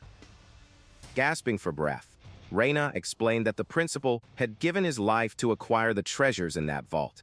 The boss only laughed, calling the principal useless and the students ungrateful. He proudly declared his allegiance to the cult of the other gods, the ones who had granted him his monstrous form, and a cause for which he would gladly die. Reina's eyes widened in horror. She knew of the cult, the cruelest and most heretical of all sections. Before she could ask more, the boss cut her off with a vile threat, his drooling tongue extending towards her. He proclaimed that he would claim everything, the treasures of the vault, and her. Just as the monster's tongue was about to touch her, two golden arrows of light shot from the shadows, piercing its hands. A third and fourth followed, blinding both of its eyes. The beast roared in agony, stumbling back, clutching its face. It had been ambushed. Through its power of mutant regeneration, the monster's eyes healed in an instant. A massive, single eye opened on its chest, glowing with red fury. "You think something like this can blind me?" It roared, its voice shaking the library. "Come out. I'll tear you apart." From the shadows, a calm voice replied. "If you think you can, go ahead and try." Kano exploded from the darkness, his light ranger armor gone, revealing his normal attire. He closed the distance in a flash, his fist glowing with the overwhelming power of the recovery potion. He slammed his knuckles directly into the beast's central eye. The impact was cataclysmic, sending the massive monster flying backward, crashing through shelves, and sending books flying everywhere. Kano landed softly, his body wreathed in a fiery golden aura. He stood ready, his knuckles cracking with power, and leveled a glare at the cowering academic director. "Bring it on, you traitor!" Reina stared, her mind struggling to connect this impossibly powerful warrior with the student she knew. "Wait, you're class 3-2s. Canip." Amidst the rubble of the destroyed library, Reina's eyes widened in sheer disbelief. The figure standing before her, radiating an aura of impossible power, was the last person she expected to see. "Canoe? Why are you?" She stammered, her mind reeling. He was supposed to be just another student, yet here he stood, alive and impossibly strong, having just defeated a monster that had overpowered her completely. Kano turned to face her, his expression calm despite the chaos. "I'm sorry," he said, his voice steady. "I was late." Overwhelmed with relief and gratitude, Reina shook her head, tears welling in her eyes. Internally, however, a storm of questions raged. He was the one who couldn't awaken his talents. So how could he possess such devastating strength now? His attention shifted from Reina to the cowering academic director, his gaze turning to ice. A wry, dangerous smile played on his lips. "As long as filth like you are alive," Kano declared, his voice dripping with contempt, "I can't allow myself to die." The director, who had orchestrated this catastrophe, now found himself cornered by the very student he had dismissed as worthless. Sweat beaded on the director's brow as he scrambled for any form of authority he had left. What kind of talk is that?" he sputtered, resorting to the only threat he knew. "Don't come crying to me if you can't graduate." Kano simply adjusted his collar, his expression one of utter indifference. In a world where survival was the only grade that mattered, such threats were laughably obsolete. Meanwhile, the monster began to stir from the wreckage, green crosses of light signifying its rapid regeneration. It had prepared for every possibility, every student's talent, every potential attack. But it had never imagined an unawakened student could land such a powerful blow. Its central eye snapped open, burning with a new, focused rage as it stared down its unexpected adversary. A low growl rumbled in the monster's chest, a sound of pure fury and miscalculation. I underestimated you. It seethed, its massive claws digging into the broken floor. Tendrils writhed behind it as its anger peaked. I should have killed you first. It finally recognized Kano not as prey, but as a genuine threat to its mission. The director's bravado shattered completely. Overcome with terror, he lunged for Kano, grabbing his shoulder with a desperate grip. What if he kills me too? Hey, are you listening? Don't ignore me, he shrieked, his voice cracking with panic. Hurry up and take that monster somewhere else. His self-preservation had completely eclipsed any semblance of dignity or responsibility. As the monster charged, Kano sidestepped with fluid grace, effortlessly evading the lethal attack. His movement was so precise that it left the director standing directly in the monster's path. The man's eyes went wide with horror for a split second before multiple crimson tendrils pierced through his torso, lifting him from the ground in a spray of blood. Impaled and dying, the director coughed up blood, his face a mask of agony and disbelief. Even in his final moments, his arrogance persisted. To be killed by a lowlife like you. He gurgled. The monster sneered, disgusted by the man's pathetic defiance. You're still talking trash at a time like this, it roared, tightening its grip. The monster's patience had worn thin. I was trying so hard not to kill you, but looking at you makes me want to be sick, it snarled. With a final, contemptuous command of die, the tendrils constricted, crushing the life from the director in a gruesome display of overwhelming force, silencing the traitor for good. Kano watched the director's demise with a startling lack of emotion. His primary concern was practical, not personal. Oh man, he sighed with genuine frustration. Now I can't open the treasure vault. The monster, still reeling from its kill, stared back in fury. It had just been provoked into eliminating its key, and this boy was treating it like a minor inconvenience. The beast clutched its head, its rage now directed at its own impulsiveness. I got so angry, I killed him. How am I supposed to get into the treasure vault now? It had fallen for Kano's taunt, and the realization was infuriating. It took a deep breath, attempting to regain its composure. Well, at least things are quiet now, it muttered, trying to save face. The slaughter was just to kill time. Realizing it had lost its advantage, the monster decided to cut its losses. My objective has been fulfilled. There's no need to waste any more time here, it declared, turning to leave.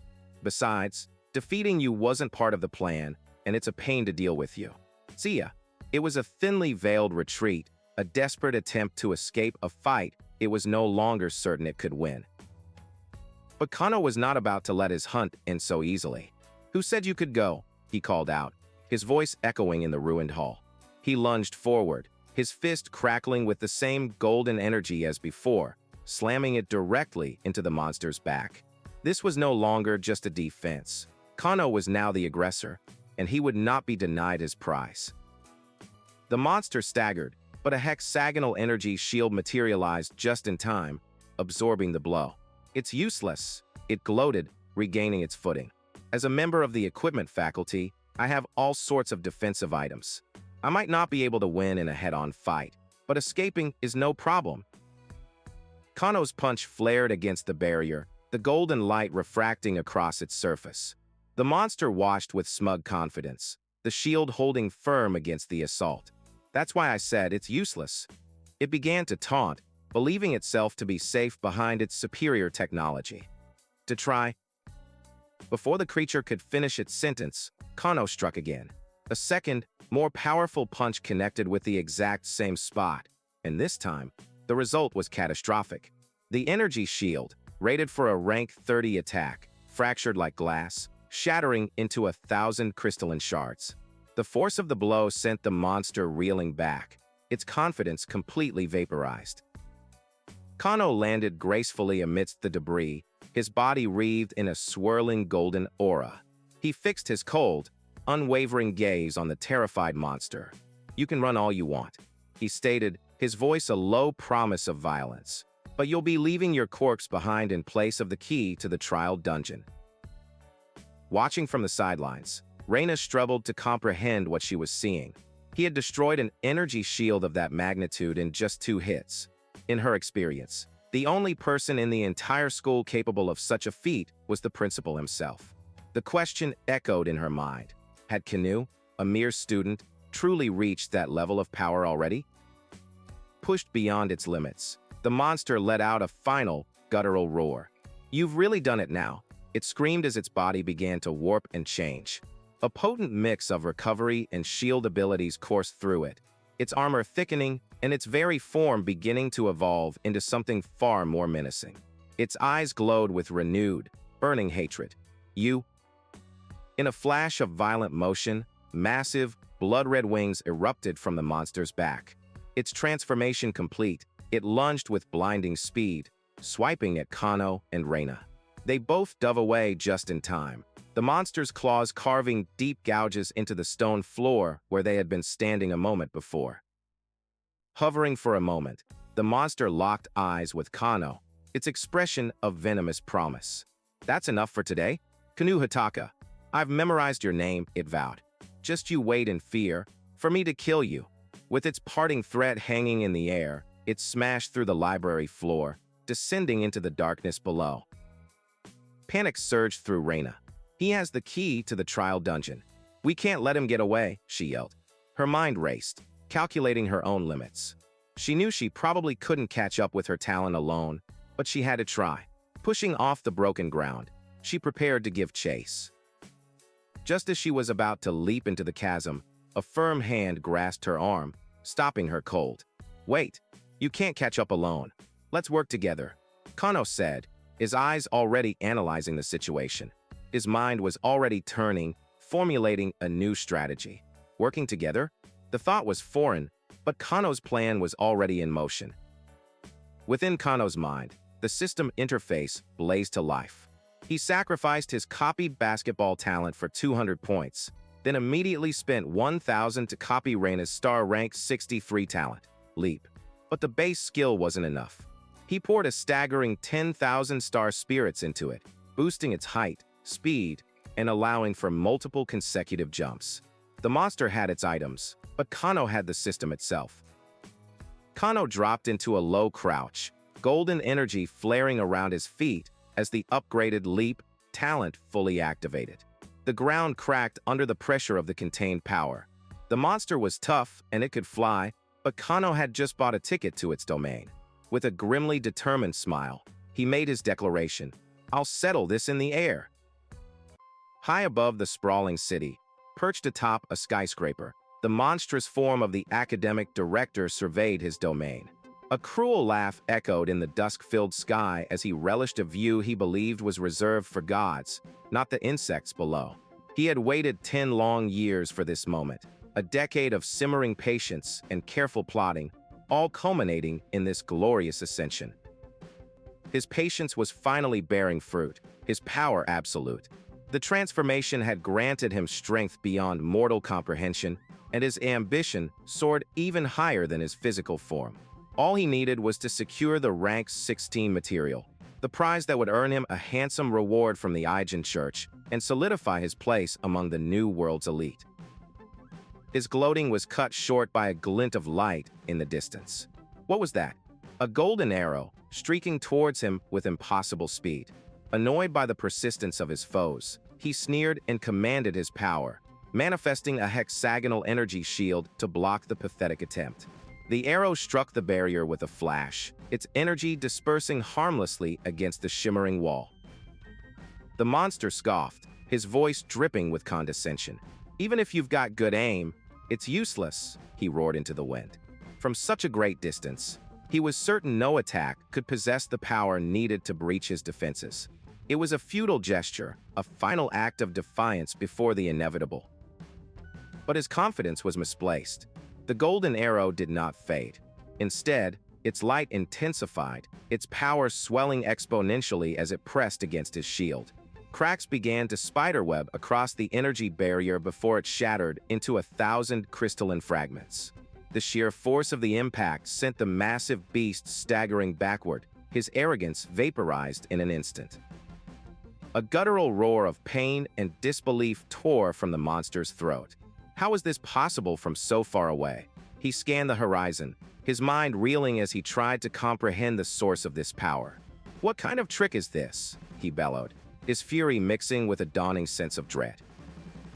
The answer was revealed in the sky. Kano, clad in his crimson and gold light ranger armor, stood poised in midair with Reina. He had just unleashed the devastating shot. The monster stared aghast. "You weren't that big of a deal," Kano stated coolly. The beast couldn't believe his eyes. That rabbit-eared teacher and the student had somehow reached his altitude. With the plan in motion, Kano turned to his impromptu partner.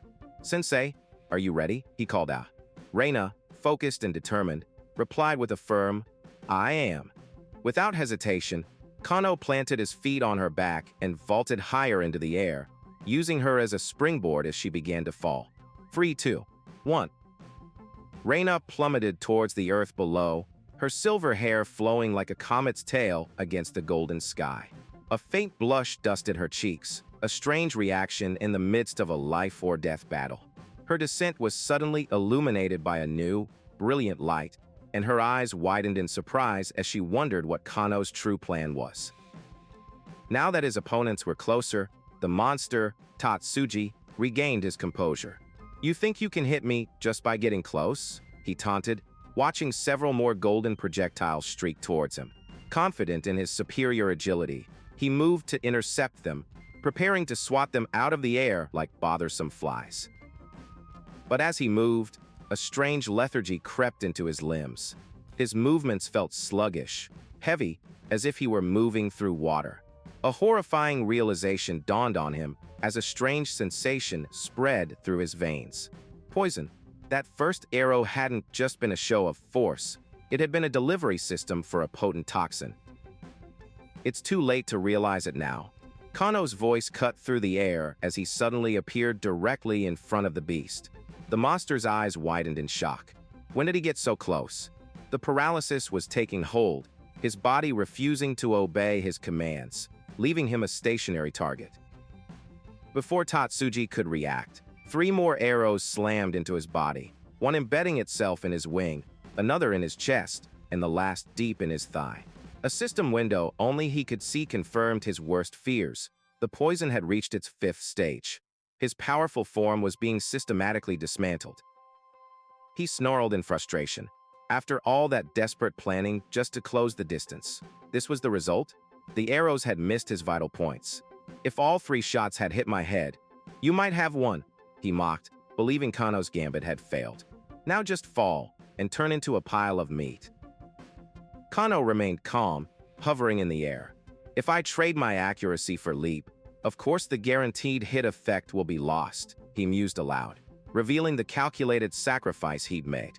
The monster's momentary triumph vanished as Kano continued. But it's not over yet.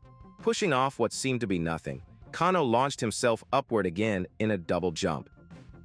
The monster's jaw went slack, his mind unable to process what he was seeing. A double jump. It was a physical impossibility, a violation of the world's known rules. He stared in absolute disbelief as Kano defied gravity itself, ascending even higher. As he rose, Kano's light ranger armor dissolved, revealing his school attire once more. A confident smirk played on his lips. "It's all going according to plan so far," he thought.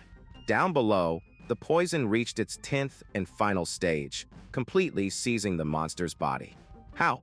The beast rasped, his voice filled with disbelief. "How did a kid like you come up with a plan like this?" Kano didn't answer with words. Instead, he spun through the air, gathering momentum and kinetic energy into a single, devastating axe kick. He brought his heel down with crushing force, slamming it directly into the monster's chest with a sickening crunch. "The suffering you've inflicted on everyone." Kano's voice was cold as he began his assault, his fists and feet becoming a blur of motion. "Now it's your turn to feel it." He unleashed a relentless torrent of blows, each one filled with righteous fury, hammering the paralyzed monster until a final, explosive punch sent it flying backward, howling in agony. Defeated and broken, the monster conceded. "Underestimating you was my downfall," he gasped, but even in defeat, his eyes burned with malice. "But if you fall from this height, you won't make it back alive either. I'll drag you to the depths with me." He tried to grab Kano, hoping to ensure their mutual destruction. The monster's massive body crashed into the rooftop below, the impact shattering concrete and steel. But Kano was not with him. Pushing off the air one more time, he stopped his descent. "You're going alone," he declared, looking down at the crater his enemy had created. From within the rubble, the dying beast looked up, his eyes wide with utter shock. A triple jump? It was impossible. Even the most gifted individuals with the leap talent could only manage a double jump at best. How could a normal person, a mere student, achieve such a godlike feat? Kano landed softly on the edge of the ruined building. Actually, he began, holding up 4 fingers with a cryptic smile. The monster, his form reverting to that of the human academic director, Yuga Tatsuji, stared in confusion. "What did you say?" He coughed, blood trickling from his lips. Tatsuji collapsed amidst the debris, his body broken. He let out a dry, rattling laugh. "Ha, this is interesting. If it was this much fun, I should have paid attention to you sooner." He rasped, his life force fading away. With his final breaths, the traitorous director delivered one last testament. "Don't think this is the end. The will of the Aijin Church will definitely change this unfair world." He vowed, "I'll go on first and wait for you. I have no regrets in a miserable world like this." With that, his eyes lost their light. A series of notifications appeared in Kano's vision. The system confirmed the defeat of boss Yuga Tatsuji, rewarding Kano with 5,000 points. He also acquired 2 unique items: a trial dungeon controller capable of opening and closing the dungeon door, and a lost equipment vault key, a special item granting access to the school's armory. Kano stood alone on the rooftop, the setting sun casting long shadows over the ravaged cityscape. This world felt familiar, yet it was fundamentally alien. He knew that to survive, he had to keep evolving, to absorb more powerful talents, and most importantly, to understand the rules of this deadly new game.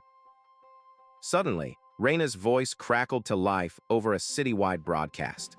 "To all faculty and students, thanks to Canoe fighting bravely, all of the traitorous beasts have been subjugated," she announced, her voice filled with relief and pride. "The academy is safe now." The announcement was met with a deafening roar of celebration. In the underground shelter and the gymnasium, students who had been cowering in fear erupted in joyous cheers. They couldn't believe that Kano, the quiet student they had often overlooked, was the hero who saved them all. Nozomi clasped her hands together, tears of joy streaming down her face. "I believed in you, big brother." Amidst the cheers, Kano's expression remained grim. He knew this victory was only temporary. He looked at his phone, at the ominous countdown ticking away. The timeline for the world's end had only been extended to 180 days. This was not the end, it was barely the beginning. There are still the third-year students. Kano declared to a startled Reina. "We have to go save them." His gaze was hard, his resolve ironclad. Reina was taken aback by his intensity. "What? Are you going to completely crush the Aijin Church guys?" Trying to be helpful, Reina mentioned a hidden treasure vault full of powerful weapons, but lamented that she only knew half the password. Kano's demeanor instantly shifted. His eyes lit up, sparkling with avarice as he realized the implication. "You know half the password.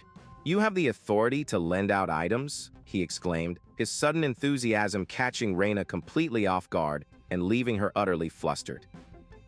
Kano's mind raced, already picturing himself plundering the principal's legendary collection, grabbing every powerful artifact he could get his hands on. Watching him, Reina began to sweat, realizing her blunder. I said it in the heat of the moment, but I don't have that kind of authority," she stammered, before trying to reassure herself. "But if it's to protect the students, the principal will understand, right? Probably, maybe. I'm sure of it." A small, cheerful robot materialized from a nexus of blue light, its digital face beaming with a welcoming smile. With outstretched arms, it extended a grand, yet ominous invitation. It proclaimed its welcome to a world that promised both profound truth and utter despair, setting the stage for a grim reality. A glimpse into the past revealed the cataclysm that reshaped the world. In the year 2066, an event known as First Genesis saw countless meteors descend from the heavens. These were not mere rocks, but carriers of extraterrestrial life and a mysterious energy called astral spirits, which granted humanity immense, elemental powers and forever altered the planet's destiny. The cheerful robot presented a vibrant, thriving Earth, declaring that humanity's future was filled with infinite hope. This optimistic vision, however, was a simulation. A system notification suddenly appeared, granting Librarian Director Reina the highest-level access rights, hinting at a deeper, controlled reality. The facade shattered. The same words, "Welcome back," echoed again, but this time over a vision of Earth consumed by fire and destruction. The small robot's friendly face twisted into a mask of cold menace, its eyes glowing red as it held the ruined planet, revealing the grim truth behind the hopeful illusion. The true nature of their world was revealed in stark, crimson letters, an apocalypse countdown. With only 5 years remaining before total annihilation, every second was a step closer to oblivion. The timer ticked down relentlessly, each passing moment amplifying the crushing weight of their impending doom. In the present, Kano contemplated this dire revelation. He found it strange that humanity had set its own countdown, a sign of awareness that felt almost too optimistic. He knew, with a certainty that chilled him to the bone, that the reality he was seeing was far different and far more dangerous than the official story. A system message, seemingly directed at the librarian Reina, explained the mechanics of survival. Every heroic act pushed back the apocalypse countdown, bringing with it rewards of wealth and honor. All such matters were managed by a mysterious entity known as the End Countdown Bureau. The information clicked into place for Kano. His actions had tangible value. The existence of a bureau that rewarded heroism was a fascinating and exploitable development. He made a mental note to investigate this organization, but only after surviving the immediate crisis at hand. Kano found himself in the ominous silence of the trial dungeon, a moonlit forest steeped in shadow. A system notification laid out his mission: slay a host of monsters to gain entry to a tower, clear its 30 floors, and defeat a final boss. The most terrifying rule, however, was a new one: no respawn. Death here was permanent. A cold dread settled in Kano's stomach. The no respawn rule was not part of the original trial. The system's rules were being manipulated. He also realized that despite the carnage, not a single student's body was to be found. Gazing at the monolithic tower silhouetted against a blood moon, he knew something was terribly wrong. Sitting atop the corpse of a lesser monster, Kano surveyed the alien landscape. In this twisted reality, maps were useless. He would have to rely on his own intellect and strength to uncover the truth. With the Elite Bear King as his final objective for this stage, he decided to bide his time and gather more information.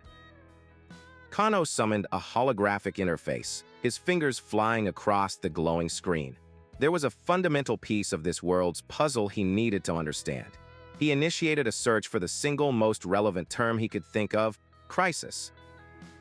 The system began its explanation, detailing the individual crisis. The star spirits that granted humanity power were a double-edged sword.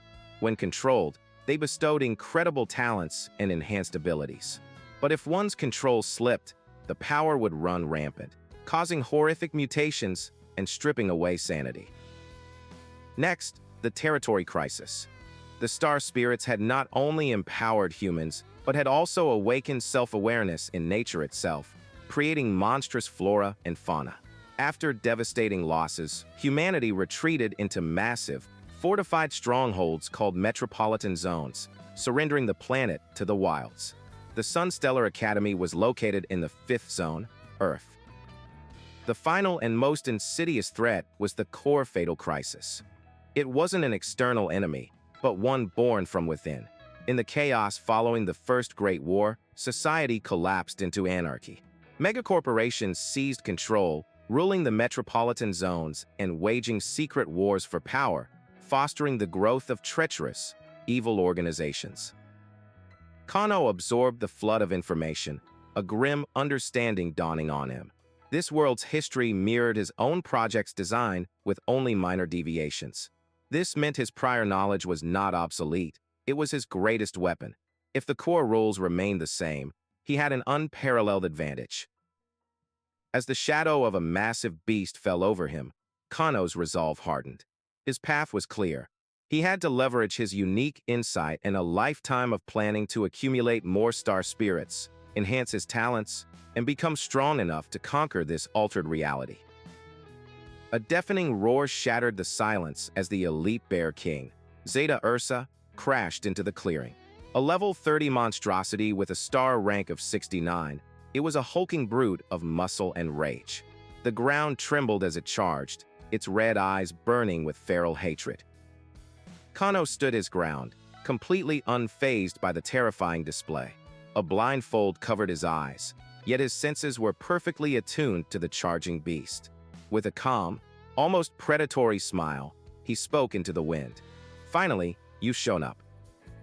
The Bear King swiped with its colossal claws, but Kano moved like a phantom, sidestepping the attack with impossible grace. Using the beast's own momentum, he vaulted into the air, declaring his anticipation for this fight. His fist, glowing with concentrated energy, slammed into the monster's arm with explosive force. The impact sent the behemoth stumbling backward, its two heads showing expressions of shock and pain. It had vastly underestimated its human opponent. The blow was not just powerful, it was precise, targeting a joint to maximize damage and throw the creature off balance. Enraged, the Bear King retaliated, its own fists igniting in a fiery blaze.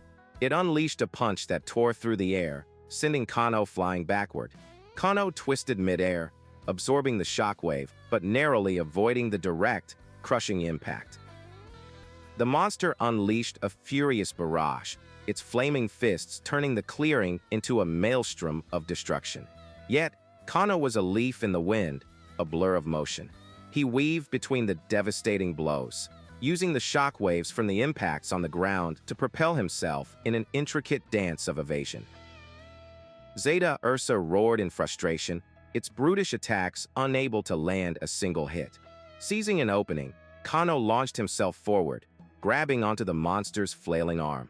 In a stunning display of acrobatics, he used the limb as a pivot, swinging his entire body up and over the beast's shoulder. Now positioned directly behind its head, Kano put all his strength into a single, decisive kick. The blow connected with the force of a battering ram, snapping the monster's head forward. The Bear King was driven face-first into the earth, the impact so violent it shattered the ground and created a deep crater. A pained groan was the only sound from the crater as the mighty Bear King lay defeated, blood pooling from its mouth. The fight had been brutally efficient. Kano had dismantled the powerful beast with speed, precision, and a strategy it could never have anticipated. Kano landed softly a few feet away, already preparing for the beast's next move. But as Zeta Ursa pushed itself up from the rubble, its eyes glowing with a renewed, desperate fury, it was clear the monster was far from finished. It was cornered, and now it was truly dangerous. Under the eerie crimson light of the moon, the Bear King underwent a horrifying transformation. A thick, stone-like armor encased its body, and strange, crater-like holes opened across its torso. It was gathering every last ounce of its power for one final, desperate stand. The beast's transformation culminated in a massive shockwave, shattering the stone armor and the very ground around it. Yet, as the dust settled, a system notification appeared before Kano's eyes. The creature's final gambit had failed. The elite Bear King was defeated, and the first mission was complete. Kano scoffed at the meager reward of 100 points, unimpressed by the Academy's stinginess. He flexed his hands, analyzing his performance. His mastery of close-quarters combat was undeniable, but he knew he couldn't rely on it alone. For the trials ahead, he would need to integrate his archery and enhance jumping for a more versatile fighting style. His thoughts were interrupted by an unfamiliar voice shouting in amazement from behind him. Before Kano could fully react, a figure in brilliant white armor landed between them in a flash of light, striking a dramatic pose. It was another student, one who clearly wanted to make an entrance. The newcomer introduced himself with a flourish. "I'm Akira Hosoya from Class 3. He landed with enough force to crack the earth, clearly showing off. His arrival was as bombastic as his gleaming, high-tech armor." Kano recognized the ostentatious student instantly. It was Tsunaya, the notoriously wealthy kid from another class. Ignoring the display, Akira adjusted his armor, a serious expression replacing his bravado as he walked toward Kano, questioning why he was there. Kano had no time for pleasantries or posturing. He lunged forward, grabbing Akira by the collar of his expensive armor, his eyes burning with intensity. "Where is everyone else?" he demanded, his voice tight with urgency. "What happened here?" Akira's confident demeanor completely crumbled under Kano's furious gaze. Trembling, he stammered out the devastating truth. "I am the only one left now. The others." The implication hung heavy in the air, and Kano's expression darkened as the horrific reality of the trial set in. Kano's intense questioning was met with a wall of sheer terror.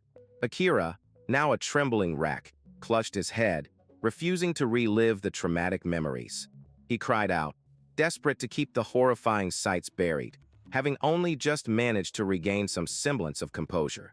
Kano's patience wore thin. He had no time for this emotional breakdown. The psychological weight became too much for Akira to bear. His body convulsed, and he retched violently onto the forest floor. The memory was a poison he couldn't contain. As he collapsed, sobbing that everyone was dead, Kano washed with cold pragmatism. Internally, Kano cursed the situation. Akira's sanity was fracturing, and with it, his only lead to understanding the catastrophe that had unfolded. If it's come to this, he thought, his expression hardening with resolve. There was no room for sympathy when lives were on the line. Kneeling down, Kano produced a recovery potion. "Hurry up, drink this," he commanded. Akira, still lost in his terror, weakly refused. Realizing a direct order was useless, Kano changed tactics, appealing to the wealthy scion's most basic instinct, greed. "Just drink it. If you die, what will happen to your father's billions in assets?" he yelled, prying Akira's mouth open and forcing the potion down his throat. Akira's eyes widened in shock as the liquid coursed through him. The effect was instantaneous and overwhelming. He reflexively swallowed the potion, the potent elixir erasing his fatigue and mental fog in a brilliant flash of light. A surge of pure energy erupted from Akira as he shot to his feet, his body overflowing with newfound vitality. "Yo, power's surging through me, my head feels so clear," he roared, marveling at the exhilarating sensation. Meanwhile, Kano winced internally, thinking, just one bottle costs 20 points, of course it does. Akira, his mind now sharp and his body reinvigorated, stared at Kano with utter disbelief. He had never encountered a potion of this caliber, an item beyond what even his vast wealth could procure. Overwhelmed with gratitude, he fell to his knees, tears streaming down his face as he confessed, "No, brother, I used to look down on you. I never imagined you were such a good guy." His confession turned into a desperate recounting of his ordeal. His so-called friends, who were only after his money, had abandoned him at the first sign of danger. It was only his expensive, high-class stealth suit that had kept him alive. Moved to his core by Kano's unexpected kindness, he declared, "You're not just strong, you've got a big heart too." Kano remained silent, a slight smile playing on his lips. His internal thoughts were far more cynical. I only helped him to get information, but having a rich brother isn't so bad. As Akira eagerly pledged his wealth to their new friendship, the system activated, detecting Akira's unique rich boy talent, a special class of ability that, to Kano's slight disappointment, could not be copied. Kano brushed aside the flattery, his focus returning to the mission. Did he see through my dirty thoughts? He wondered briefly, before cutting straight to the point. So, what exactly happened in the dungeon? It's not like everyone really died, right? He asked, his tone serious once more. The potion's restorative properties had cleared Akira's memory. He collected himself, admitting that while he hadn't personally witnessed every death, the situation had been an absolute cataclysm.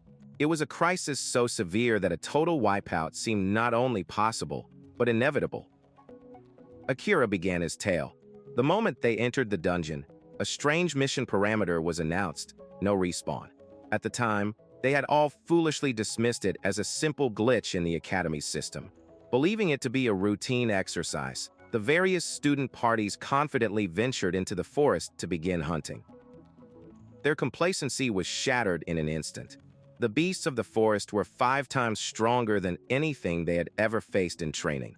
Monstrous, red-eyed bears and aggressive plant creatures descended upon them with insane, overwhelming strength, tearing through their formations with ease. The hunt became a slaughter. Students were swatted aside like flies, their bodies caught in vicious tendrils and thrown into the maelstrom of destruction. The supposed training exercise had become a horrifying, one-sided massacre. Then came the chilling realization that shattered their spirits. The no-respawn rule, it was real. Faced with permanent death and impossibly powerful monsters, their courage evaporated. Terror took hold, and the students broke, scattering in every direction in a blind, desperate panic. Amid the chorus of screams for help and the chaos of the rout, one person stood firm. While the others fled, alone, dark-haired swordswoman named Sarah Higurashi faced the carnage. She understood the grim truth. Running was futile. They were trapped, and their only way out was to clear the mission. With unflinching resolve, Sarah declared that a slow death by starvation was a worse fate than falling in battle. Facing down a horde of snarling beasts, she drew her katana, her voice ringing with defiance. "So I'd rather risk my life. I'll fight."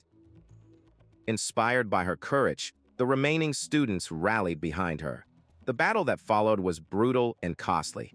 Nearly 100 lives were lost, but against all odds, they cleared the first mission.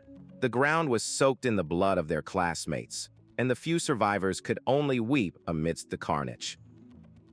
Sarah stood exhausted but resolute, her blade stained with the blood of their enemies. But victory brought no relief.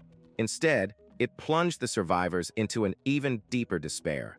Shaking off the blood, she rose, her gaze fixed on the next objective. Against the backdrop of a colossal, blood-red moon, a dark tower loomed, the next stage of their trial. Sarah pointed her sword toward the ominous structure, which pulsed with a chilling blue light. "We're moving forward," she commanded, her voice leaving no room for argument as she began her march into the heart of the inferno. One of her companions, a girl with pink hair, cried out for her to stop. "Wait, Sarah, we've cleared the first mission. It's better if we wait for the teachers here," she pleaded, her voice filled with a desperate hope for rescue. But Sarah was not swayed by such naive optimism. Sarah turned back, her eyes sharp with a grim certainty that silenced the others. "No way. You don't actually think the errors happening in this dungeon are just accidents, do you?" she asked. She laid bare the terrible truth. This was a coordinated attack, and the crisis likely extended far beyond their dungeon. No help was coming. The pink-haired girl stammered, horrified by the implication that they were truly trapped. But Sarah's will was iron. "I will definitely get out of here," she vowed, her eyes burning with resolve. With a final, whispered plea for someone named Hataka to wait for her, she continued her advance. Just as the survivors gathered their courage, the true enemy revealed their hand. Canisters clattered around them, erupting in clouds of thick, purple smoke. The ambush was perfectly timed, catching them completely off guard. The effect was immediate and devastating. The students gasped and choked, collapsing as the poison filled their lungs. Even Sarah, with her sharp instincts, was caught in the toxic cloud, her body succumbing to the paralytic agent. A system notification confirmed her status: poisoned.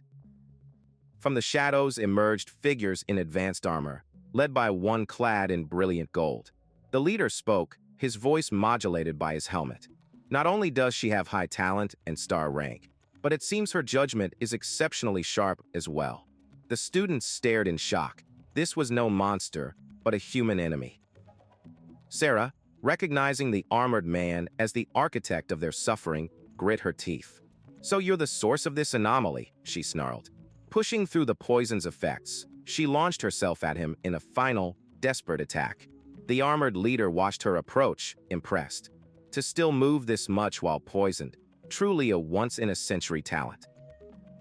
Their blades met in a shower of sparks, but the fight was over before it began. The Golden Warrior effortlessly parried her strike and countered with a powerful blow to her stomach, sending her crumpling to the ground. He stood over his defeated foes, his voice a cold whisper of finality. What awaits you is not some glorious future, but a pitch-black abyss. Akira trembled, the memory of the carnage fresh in his mind. He explained how the unidentified armored soldiers had appeared from nowhere, collecting the bodies of the fallen students and dragging away the survivors. They were all taken back to the ominous black tower looming against the blood-red moon.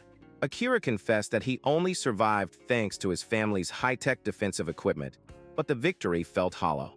He had been forced to hide, watching helplessly as his classmates were taken, the shame and terror burning in his heart. Kano listened intently, his expression hardening as he processed the grim report. This wasn't some random dungeon anomaly. It was a coordinated attack by a mysterious and powerful organization. He realized the heretic cult's meticulously prepared plan had a purpose far greater than simply capturing students. There was something inside that tower, a secret that motivated this entire horrific trial. Turning to Akira, Kano's voice was firm with resolve. "You just need to hide and survive. I'll go save the students." As Kano prepared to leave, Akira desperately called out, offering to join him. Seeing Kano's immense power had ignited something within him, a desire to help. Kano turned, his gaze sharp and dismissive. "No, it's too dangerous," he stated flatly. He warned Akira not to be reckless just because the recovery potion had temporarily boosted his confidence, reminding him of the billions in assets he stood to inherit, a life of luxury he shouldn't throw away. Akira's bravado fell away, replaced by a raw, painful honesty. He admitted his fear but confessed he was sick of his powerless existence. For his entire life, he believed money could solve everything, even buying his safety, but the massacre proved him wrong. In this hell, wealth was meaningless, and his expensive gear had only bought him a few moments of survival. He now understood that only overwhelming personal power, the kind Kano possessed, could guarantee survival. With newfound determination burning in his eyes, he declared his intent. "That's why I want to follow you and get stronger." Pleading his case, Akira promised he wouldn't be a burden, that his expensive equipment would at least be useful. Kano looked at him, a flicker of surprise in his eyes. He had initially written Akira off as a useless, spoiled NPC, but this genuine plea revealed a true soul awakening within. In this reconstructed world, Kano realized, everyone was the protagonist of their own story. A smirk touched Kano's lips as he accepted the proposition. "All right then, show me if that resolve is real." The two set off toward the tower, which loomed ever larger, a monument of despair against the sky. As they approached the main gate, they found it sealed tight, an impenetrable metal wall. Kano noted how strange it was for the entrance to be locked after the first stage of the mission was cleared. This level of caution, even with their overwhelming advantage, meant the enemy was either incredibly careful or that their leader, X, was a truly formidable foe. Seizing the opportunity to prove his worth, Akira stepped forward. "My turn. Get back," he yelled, summoning a monstrous quad-barrel cannon. This was the Extermination Cannon, a prototype siege weapon developed by Tsudeya Heavy Industries, exclusive to him and authenticated by his bloodline. He declared that brute force firepower was his specialty, ready to blow the gate to pieces with his powerful partner. With a roar, the cannon unleashed a barrage of explosive shells that slammed into the gate in a cataclysmic explosion. Debris flew everywhere as the thick metal door was torn asunder. Akira cheered in triumph, but his celebration was cut short. Before their eyes, glowing blue energy swirled around the damaged sections, and the gate began to rapidly self-repair, sealing the breach as if it had never happened. They could only stare in disbelief. Akira prepared to fire again, vowing to overwhelm the gate's regeneration, but Kano stopped him. "Stop! You'll only make it more alert. Physical attacks can't destroy this thing," he commanded. Before Akira could ask what to do, Kano told him to stay put and dropped into a low crouch. Golden energy flared around him as he channeled power into his legs, and with an explosive burst, he launched himself into the air, soaring hundreds of feet up the side of the tower in a single, unbelievable leap. Like a spider, Kano bounded from ledge to ledge, rapidly ascending the tower's sheer face. He landed on a platform high above, observing that the outer wall was not only sealed but also regenerated instantly, making a direct assault incredibly difficult. Moments later, Akira appeared beside him, propelled by a powerful jetpack. He stared at Kano in awe, exclaiming how unbelievable it was that he could clear 150 meters in a single jump, a feat even his advanced gear could barely match. Akira brushed off the compliment, boasting that his family's company had tons of top-grade gear like his floating world anti-gravity unit. Suddenly, his helmet's visor flashed with an alert. "This is bad," he cried out, his voice laced with panic. A faint star spirit just disappeared near the top of the tower. That means someone died. Kano whipped his head around, stunned that Akira could perceive what was happening inside. Akira explained that his special goggles, a birthday gift from his mother, were made of rare star spirit crystal that allowed him to sense spirit density. This was how he could see the faint life forces of the students inside, and also how he could perceive the truth about Kano. He looked at Kano, whose body was wreathed in a raging, golden blaze of high-density star spirit energy, and wondered if he was even human. The news of another student's death sent a jolt of urgency through Kano. They were out of time. His mind raced, searching for any weakness, any opening at all. Then, Akira's words clicked together in his mind. Openings, birthday, background. An idea sparked, a wild gamble based on his past knowledge. He knew there was still one last chance to get inside. Without warning, Kano leaped from the platform, propelling himself towards a seemingly random section of the tower wall. Akira shouted in alarm, thinking he was rushing to his doom. With incredible agility, Kano used the wall as a springboard, landing precisely on a small protrusion. He slammed his fist into the panel, and with a heavy mechanical clank, a section of the wall slid away, revealing a hidden password input. Akira stared, utterly baffled. Kano explained that during the original planning phase of the game, he always designed dungeons with secret backdoors. He reasoned that if the tower was based on his design, that feature would have carried over. As for the password, he made a calculated guess. In his designs, he often set them to Ukraine's birthday. His fingers flew across the panel, and after a moment's pause, the massive gate began to grind open. Akira cheered, relieved that they had found a way in, but Kano's expression remained grim. "Don't celebrate yet," he cautioned as they stepped into the darkness. The real trial begins from this point. As they ventured deeper, Kano felt a surge of confidence. They may have lost time, but his theory was proven correct. His knowledge of the game's original design was a master key, capable of opening any door.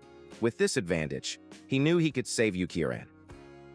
In the dilapidated but sun-drenched outer wall residential area, a place of warnings and forgotten stories, a young girl wandered alone.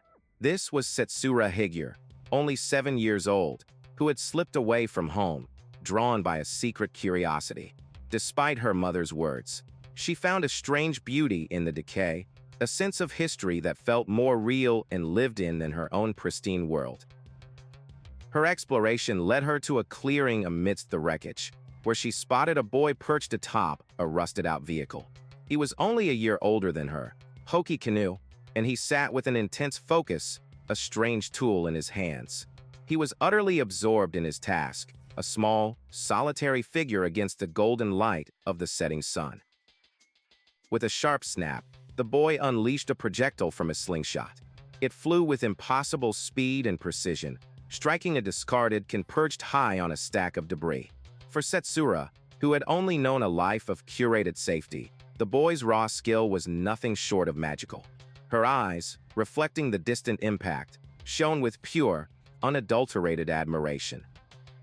As she debated whether to approach the impressive stranger, a menacing shadow fell over the alley. From the darkness, a beast resembling a feral wolf emerged with a low growl, its eyes fixed on her.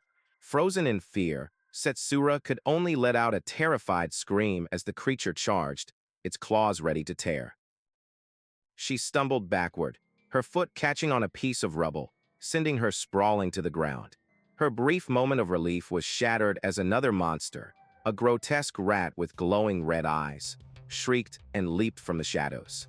It soared through the air, its fangs bared, aiming directly for her fallen form. But before the creature could land, a stone whistled through the air, impacting its head with a sickening crack. The projectile, fired with incredible force, sent the monster reeling, its shriek cut short. It was another perfect shot from Hoki Kinu's slingshot, an act of defense as swift and certain as his first. Kano let out a triumphant cheer, proud that his relentless practice had paid off in a moment of true consequence. With the threat neutralized, his thoughts immediately turned to survival. This kill would be meat for dinner tonight. It was only then that his eyes landed on Setsura, and he finally registered her pristine, fancy clothing, so out of place in this harsh environment. "Who are you?" he demanded, his guard instantly up. Startled by his directness and still shaken from the attack, Setsura burst into tears. Through her sobs, she tried to explain herself, insisting she had only come out of curiosity and meant no harm. Her fear and vulnerability were palpable, a stark contrast to the rough world Kano inhabited. Kano sighed, his initial suspicions softening at the sight of her tears. "Don't cry over something like this," he said, his tone gruff but not unkind. He recognized her as a rich kid, but her polite demeanor was different from the arrogant elites he despised. He walked over to a nearby tree, deciding that perhaps she wasn't so bad after all. In a surprising display of agility and kindness, Kano scaled the tree, plucking a ripe, yellow fruit from its branches. He leaped back down and approached the still-crying girl, extending his hand. He offered the fruit, not as food, but as a makeshift cloth to clean the dirt from her beautiful skirt, a gesture of simple, unrefined chivalry. Setsura looked up, her tears momentarily forgotten as she saw the boy's outstretched hand. This simple act of kindness was a bridge between their two worlds, a moment of warmth in the cold, dangerous alley. She shyly accepted his help, a quiet "thank you," sealing the start of an unlikely connection. As he crouched to help, Kano asked where she was from, but her family name, Higure, meant nothing to him. Unfazed, he puffed out his chest with a boastful confidence that belied his age. "You were lucky to run into me," he declared. "As long as you're with me, no one will lay a hand on you." His attempt at cleaning, however, was a complete disaster. He rubbed and scrubbed, but the dirt only seemed to spread, and he quickly realized he had absolutely no idea what he was doing. Frustrated, he clutched his head in comical despair, lamenting that his mom was the one who always handled the laundry. Seeing his genuine distress, Setsura smiled. With a newfound confidence, she stood and deftly removed her stained outer coat, revealing a simple but clean blue dress underneath. "It's nothing to worry about," she stated, her voice clear and strong. "I'm the one who wanted to come here, after all." Kano stared, completely taken aback by her resilience and spirit. A wide grin spread across his face, and he gave her an enthusiastic thumbs up. "That's the spirit. You're so cool," he exclaimed. He reached out and took her hand, a formal agreement made. "All right, I'll take you somewhere nice," he promised, pulling her into a run. As they ran hand in hand through the desolate streets, a sense of adventure filled the air. "By the way, my name's Hoki Kinu," he said cheerfully. With a blushing smile, she replied, "Setsura Higure." He complimented her name, and for a brief, perfect moment, they were just two children from different worlds, united in a shared afternoon adventure. The golden memory warped and twisted, the warmth souring into a cold, dark terror. Kano's voice echoed again, not in cheerful introduction, but in a desperate, furious shout. "Let Setsura go." The memory was of a kidnapping, of men who realized their prize was worthless when her family refused to pay. He had burst in then, just as he had promised, a lone boy vowing to save his friend from the darkness. Setsura's eyes snapped open, the ghost of the past dissolving into the grim present. The warm sunlight of her memory was replaced by the cold, sterile, purple glow of a massive, cylindrical chamber. She was no longer a child in the outer wall, but a captive, kneeling on the hard metal floor of the Black Tower. A quick assessment confirmed her fears. Her weapon was missing, and she was surrounded by dozens of other captured students, all disarmed and terrified. Looking down into the vast, circular chamber, she understood the scale of their captors' plan. They hadn't just been attacked, they had been systematically collected. Her hand instinctively went to the emergency contact device hidden in her clothes. It was still there, a small spark of hope, but it was quickly extinguished. There was no signal. The tower was a dead zone, completely cut off from the outside world, a prison from which no cry for help could escape. In this moment of absolute isolation, the image of Kano returned to her mind, the little boy and the young man he had become, standing back to back. Her past trauma and present danger were converging. Was this memory a lingering shadow of her past, she wondered, or a premonition of the struggle to come? The oppressive silence was broken by the sound of weeping, then by a desperate shout. One of the captured male students, his face a mask of terror, pointed a trembling finger at Setsura. "The target is her, right?" he yelled at their unseen captors. "You have no use for lowering trash like us. Let us go." His words lit a fuse in the volatile crowd. Others joined his plea, their fear twisting into accusation. They reasoned that her high-star rank and wealthy family made her the true prize, and they were merely collateral damage. The whispers grew into a unified, hateful chant, echoing in the vast chamber. "It's all her fault," they cried, branding her a jinx, their fear making her a scapegoat in their shared prison. The golden-armored leader confirmed the students' desperate gambit. "That's right. Our target is that woman." A wave of trembling relief washed over the student who had sold out his classmate. Believing he had just bartered for his life, he looked up with fragile hope, asking if his cooperation meant they would be allowed to leave. He was ready to abandon anyone, so long as he could escape the nightmare. His hope was met with cold, metallic indifference. The leader's grip tightened, and in a single, merciless motion, he twisted the student's neck with a sickening crack. The boy's body went limp, a life extinguished without a second thought. The other captive students could only watch, their faces contorting in silent, paralyzing horror as the grim reality of their situation descended upon them. The silence was shattered by a chorus of terrified screams. The brutal execution broke their spirits completely, replacing any lingering hope with pure, unadulterated terror. The leader looked down upon the fresh corpse, his voice resonating with chilling pragmatism. "Half right," he stated, his words cutting through their hysteria. "You're all perfectly useful, even as corpses." With a chilling sense of purpose, the leader declared the sacrifice was sufficient. "This should be enough for the ritual. Begin." His subordinate affirmed the command, and the full, horrifying scope of their plan was revealed. The students were gathered on a large, circular dais, a sacrificial altar piled high with the bodies of their captured classmates, all awaiting their turn in a ghastly ceremony. With a deep, mechanical groan, a massive, sarcophagus-like machine descended from the ceiling. A soldier activated it, and with a hiss of releasing pressure, a large section slid open. From the ensuing smoke and darkness, a figure emerged, draped in a white cloak with a featureless red helmet, its body connected to the machine by a series of thick, pulsating crimson cables. The robed figure began to chant, its voice low and guttural, speaking words in a forgotten, profane tongue. As it spoke, a complex ritual circle on the floor flared to life, its arcane symbols glowing with a malevolent red light. The air grew thick with a palpable sense of dread as the dark magic took hold, powered by the life force of the captured students. The ritual's terrifying purpose became clear as grotesque. Blood-red tendrils erupted from the glowing circle. They swarmed over the piled students, who began to scream in unimaginable agony as the tendrils latched onto them. Their bodies were twisted and absorbed into a writhing, amorphous mass of living flesh, their identities dissolving into the monstrous collective. The remaining conscious students watched the abomination grow, their minds reeling. "It's definitely a ritual," one cried out, stating the horrific, obvious truth. The armored leader explained its purpose with the detached air of a lecturer. "These are made by compressing flesh, blood, and star spirit," he announced.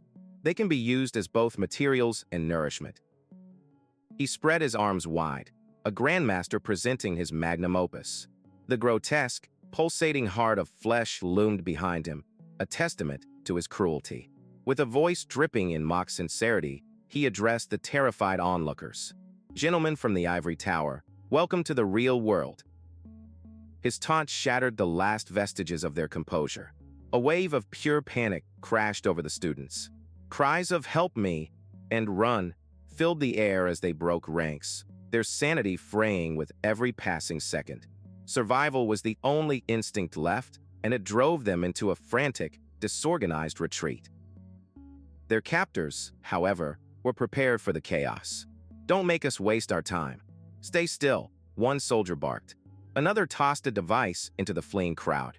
It was a shock grenade, which detonated in a massive, expanding ring of cerulean energy that swept over the students, knocking them off their feet and leaving them twitching on the floor. The grenade did more than just incapacitate them. A horrifying transformation began to take hold.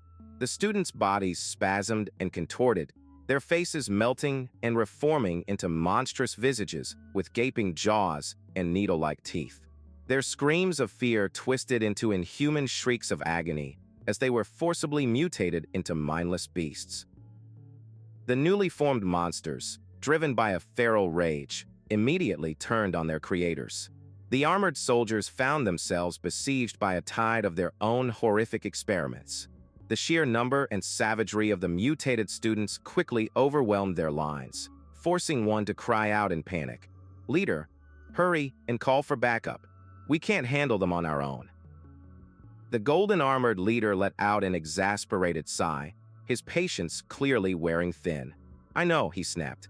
He muttered that he had argued against performing the ritual in front of the others, but his employer's orders were absolute. Annoyed by the cacophony of the battle, he drew his twin blades, deciding to silence the chaos himself. With a grim sense of duty, he resigned himself to the task. "It can't be helped," he declared, his voice ringing with a cold finality. "Since we're getting paid, we have to do it. We're professionals, after all." With that, he launched himself into the heart of the chaotic melee. He moved like a golden whirlwind of destruction, his twin swords carving through the mutated students with lethal precision. Their monstrous shrieks were cut short as he sliced through them, a single, fluid arc of his blades cleaving a path through the horde. For him, this was not a desperate battle for survival, but merely a dirty job to be finished. Amidst the slaughter, Sarah crumpled to her knees, overwhelmed by the unending horror.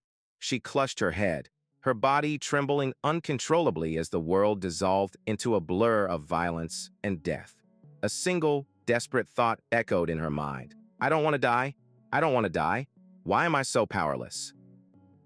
Watching the chaos unfold, Yukirin saw an opportunity. The mayhem created by the rampaging mutants provided the perfect distraction. While Sarah was paralyzed by fear, Yukirin's mind sharpened, focusing on a single, critical objective. "First," she resolved, steeling her nerves, "I need to get my weapon back." She located her confiscated equipment, piled with others behind a shimmering, hexagonal energy shield. Reaching it directly was impossible. She would have to rely on her own power, to focus her will and telekinetically summon her sword from the pile. It was a risky move, but her only option. Crouching low, Yukirin extended her hand, a glowing sigil of power materializing over her palm. She focused intently on her sword, pouring her energy into the spell. She knew breaking through the shield would be a slow, draining process, and she could only hope the chaos would keep her hidden long enough to succeed. Deep within the pile of weapons, her sword began to vibrate, then slowly levitated. It drifted towards the barrier, striking it with a loud clang that sent sparks flying. The shield held firm, resisting her pull, forcing her to intensify her efforts as the blade scraped against the energy field. Beads of sweat formed on her brow as she poured more and more power into the spell. The energy drain was immense, far greater than she'd anticipated. But her gaze remained locked, her determination unwavering. She gritted her teeth, refusing to surrender. "I can't give up in a place like this," she thought. Her efforts finally drew the attention of a guard. "You? What are you doing?" he roared, turning to stop her. But before he could take a step, Sarah, seeing Yukiren in danger, acted on pure instinct. She threw herself in the soldier's path, taking a brutal blow to the stomach that sent her reeling.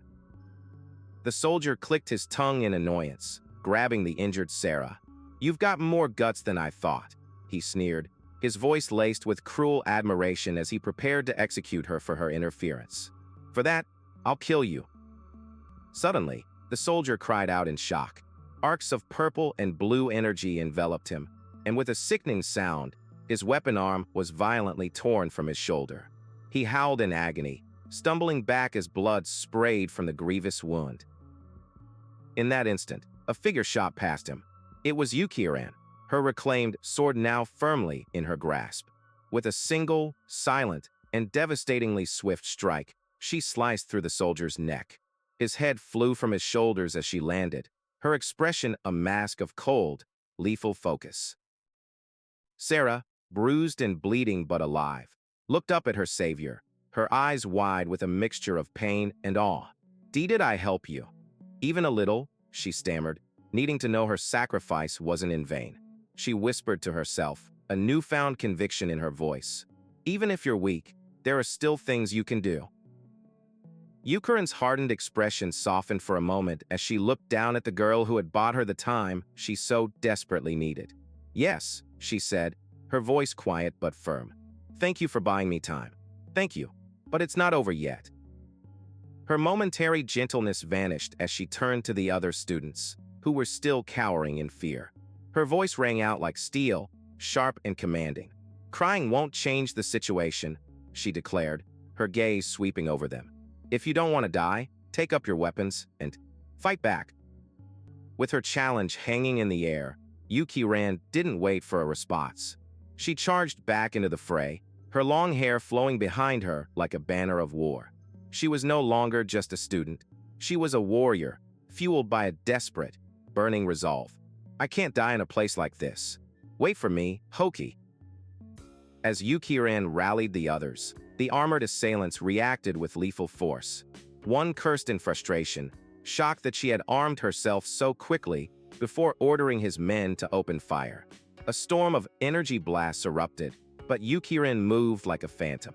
With impossible grace and speed, her blade became a shimmering shield, deflecting every single projectile in a shower of sparks.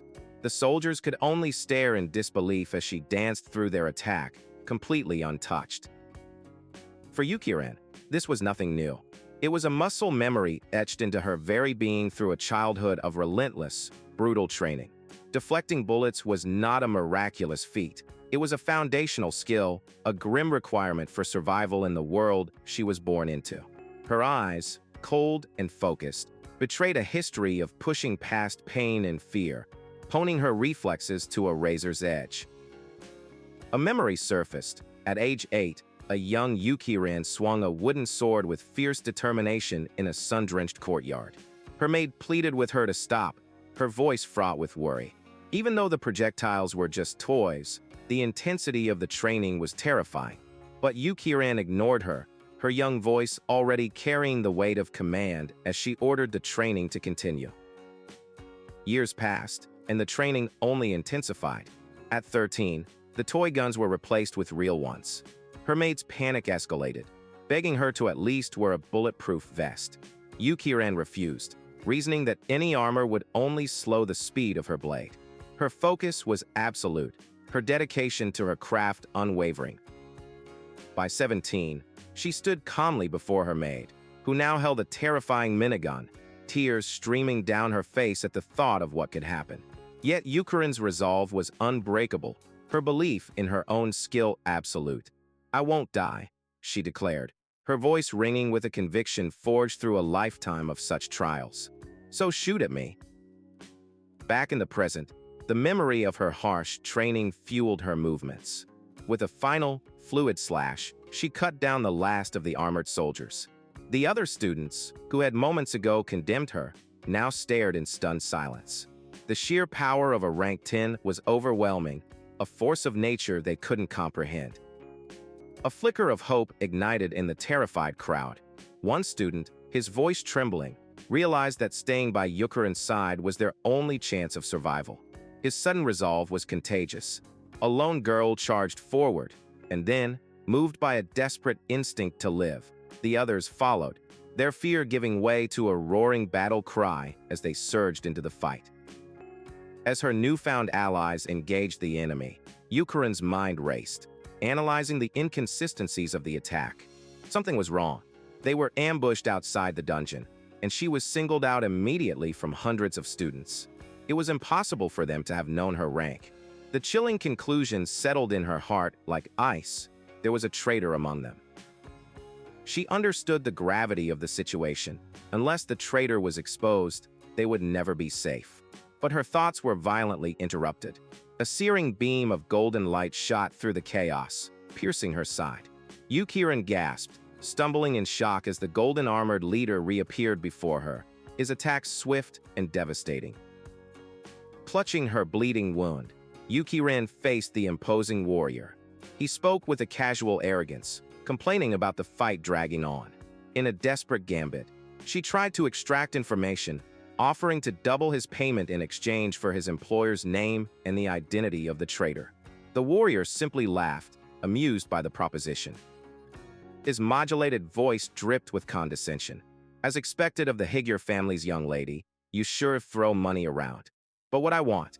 He didn't finish the sentence, instead lunging forward with blinding speed. Despite her injury, Yukirin parried his strike, her blade ringing against his as she was forced back by the sheer power of his assault. Their blades became a whirlwind of light and sound, a deadly dance of unparalleled skill.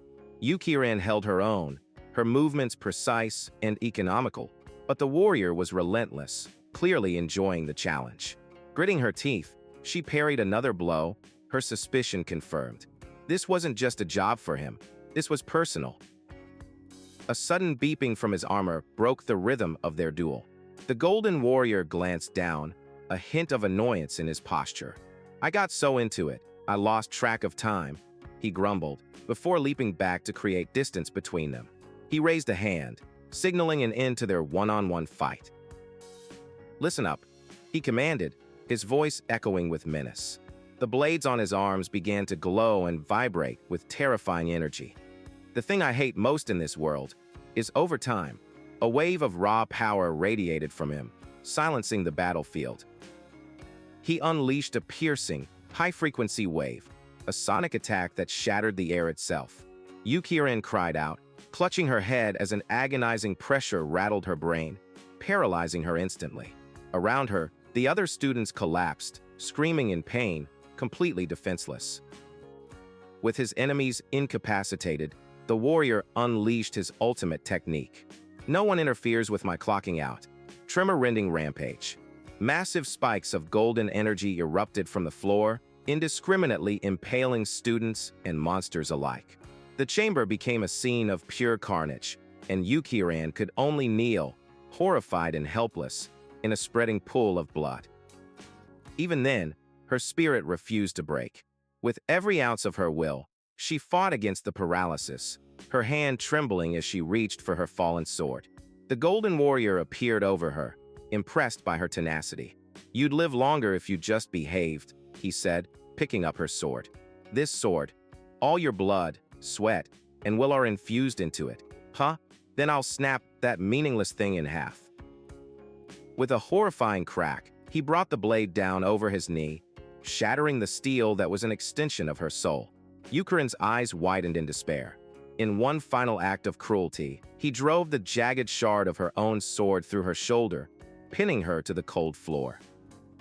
"Well, how does your own sword taste?" he taunted, leaning over her broken form. His cruelty was interrupted by a new voice, dripping with smug superiority. "That's enough. If you break that toy any further, you won't be able to pay for it." From the shadows, another figure emerged, walking calmly through the devastation. Yukirin looked up to see William, his face twisted in a victorious smirk. The student who had turned the others against her was the mastermind. "I gave you a chance, you know," he sneered. "To think you'd reject me for the sake of that piece of trash. Do you regret it?" The betrayal hit her harder than any physical blow. "William," she spat, her voice filled with venom. "So you were the traitor." "And what if I am?" William retorted, his boot viciously stamping her head into the floor. He reveled in her defeat, his laughter echoing in the silent hall. "Ha, the Ice Queen, always acting so high and mighty, bowing before me. Ah, it's irresistible." His eyes gleamed with a depraved light as he leaned down, his voice a low whisper. "But the real fun starts now." He drew his blade, preparing to deliver the final, agonizing blow. Yukirin lay helpless, her body broken and her spirit crushed under the weight of his betrayal. The Golden Warrior watched him passively. "Rich folks sure play differently," he commented, raising a finger. "I was paid an extra fee, so I'll let you do as you please for 1 minute." William's face contorted with dark promise. 1 minute is more than enough. To make sure you'll never forget me." Just as William moved to act, several small, cylindrical drones zipped through the air, surrounding the group. William looked up in confusion just as they unleashed an intense, blinding flash of light. "Wait, my eyes!" he cried out. Through the glare, the Golden Warrior spotted a new figure. "Intruder!" The light subsided, revealing Yukirin, now healed and clad in a pristine white combat suit. Standing protectively in front of her was Kano. "Sorry, Sarah, I'm late," he said, his voice calm, but his presence radiating an immense power. "But it's fine now." Yukirin could only stare, a mixture of shock and relief flooding her senses. Kano's gaze fell upon William and the Golden Warrior, and the temperature in the room plummeted.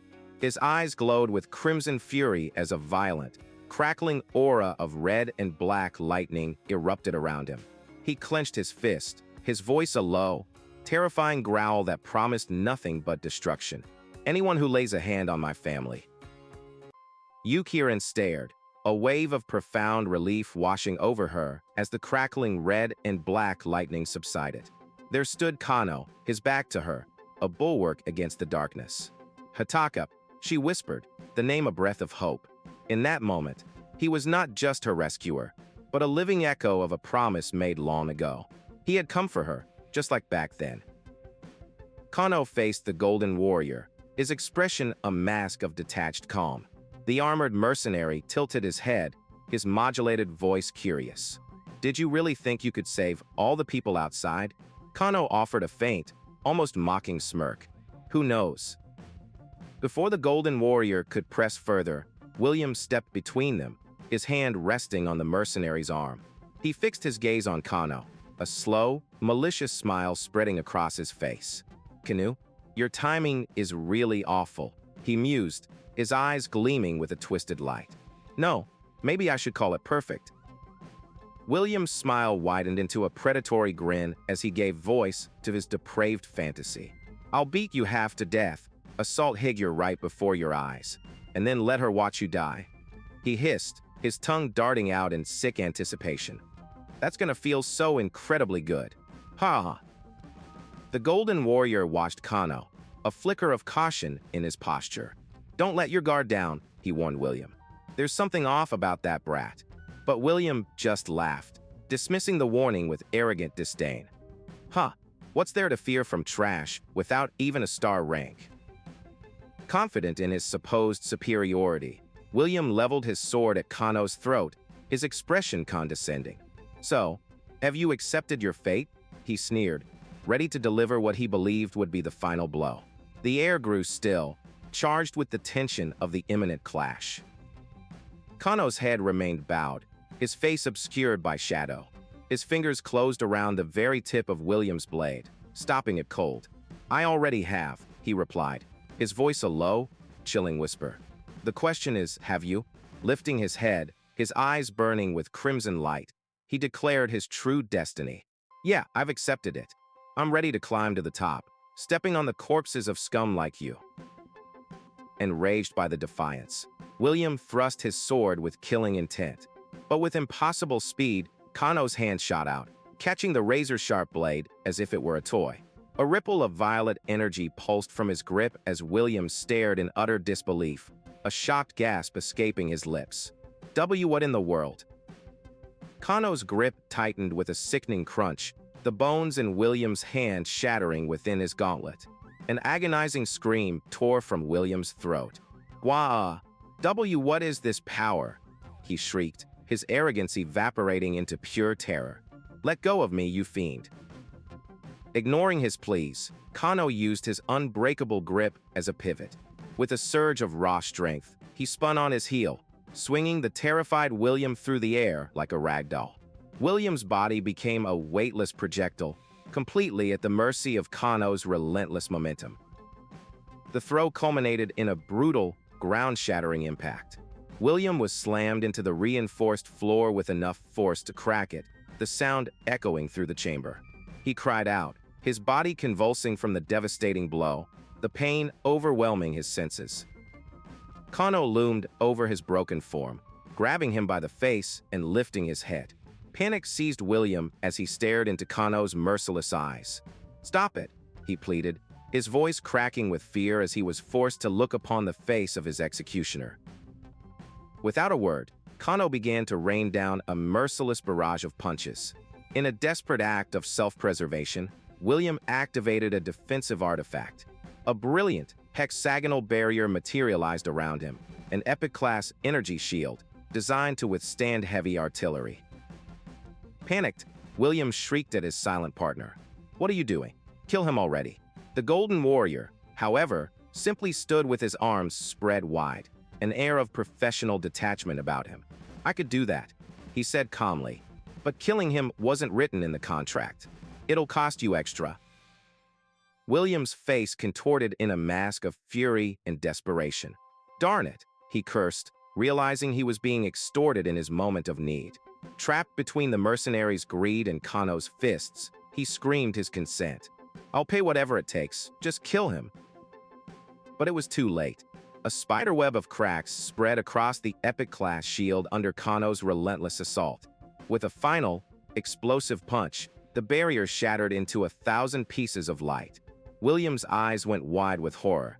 No way, a shield that can block rockets, shattered in an instant. With the shield gone, there was nothing left to stop the final blow.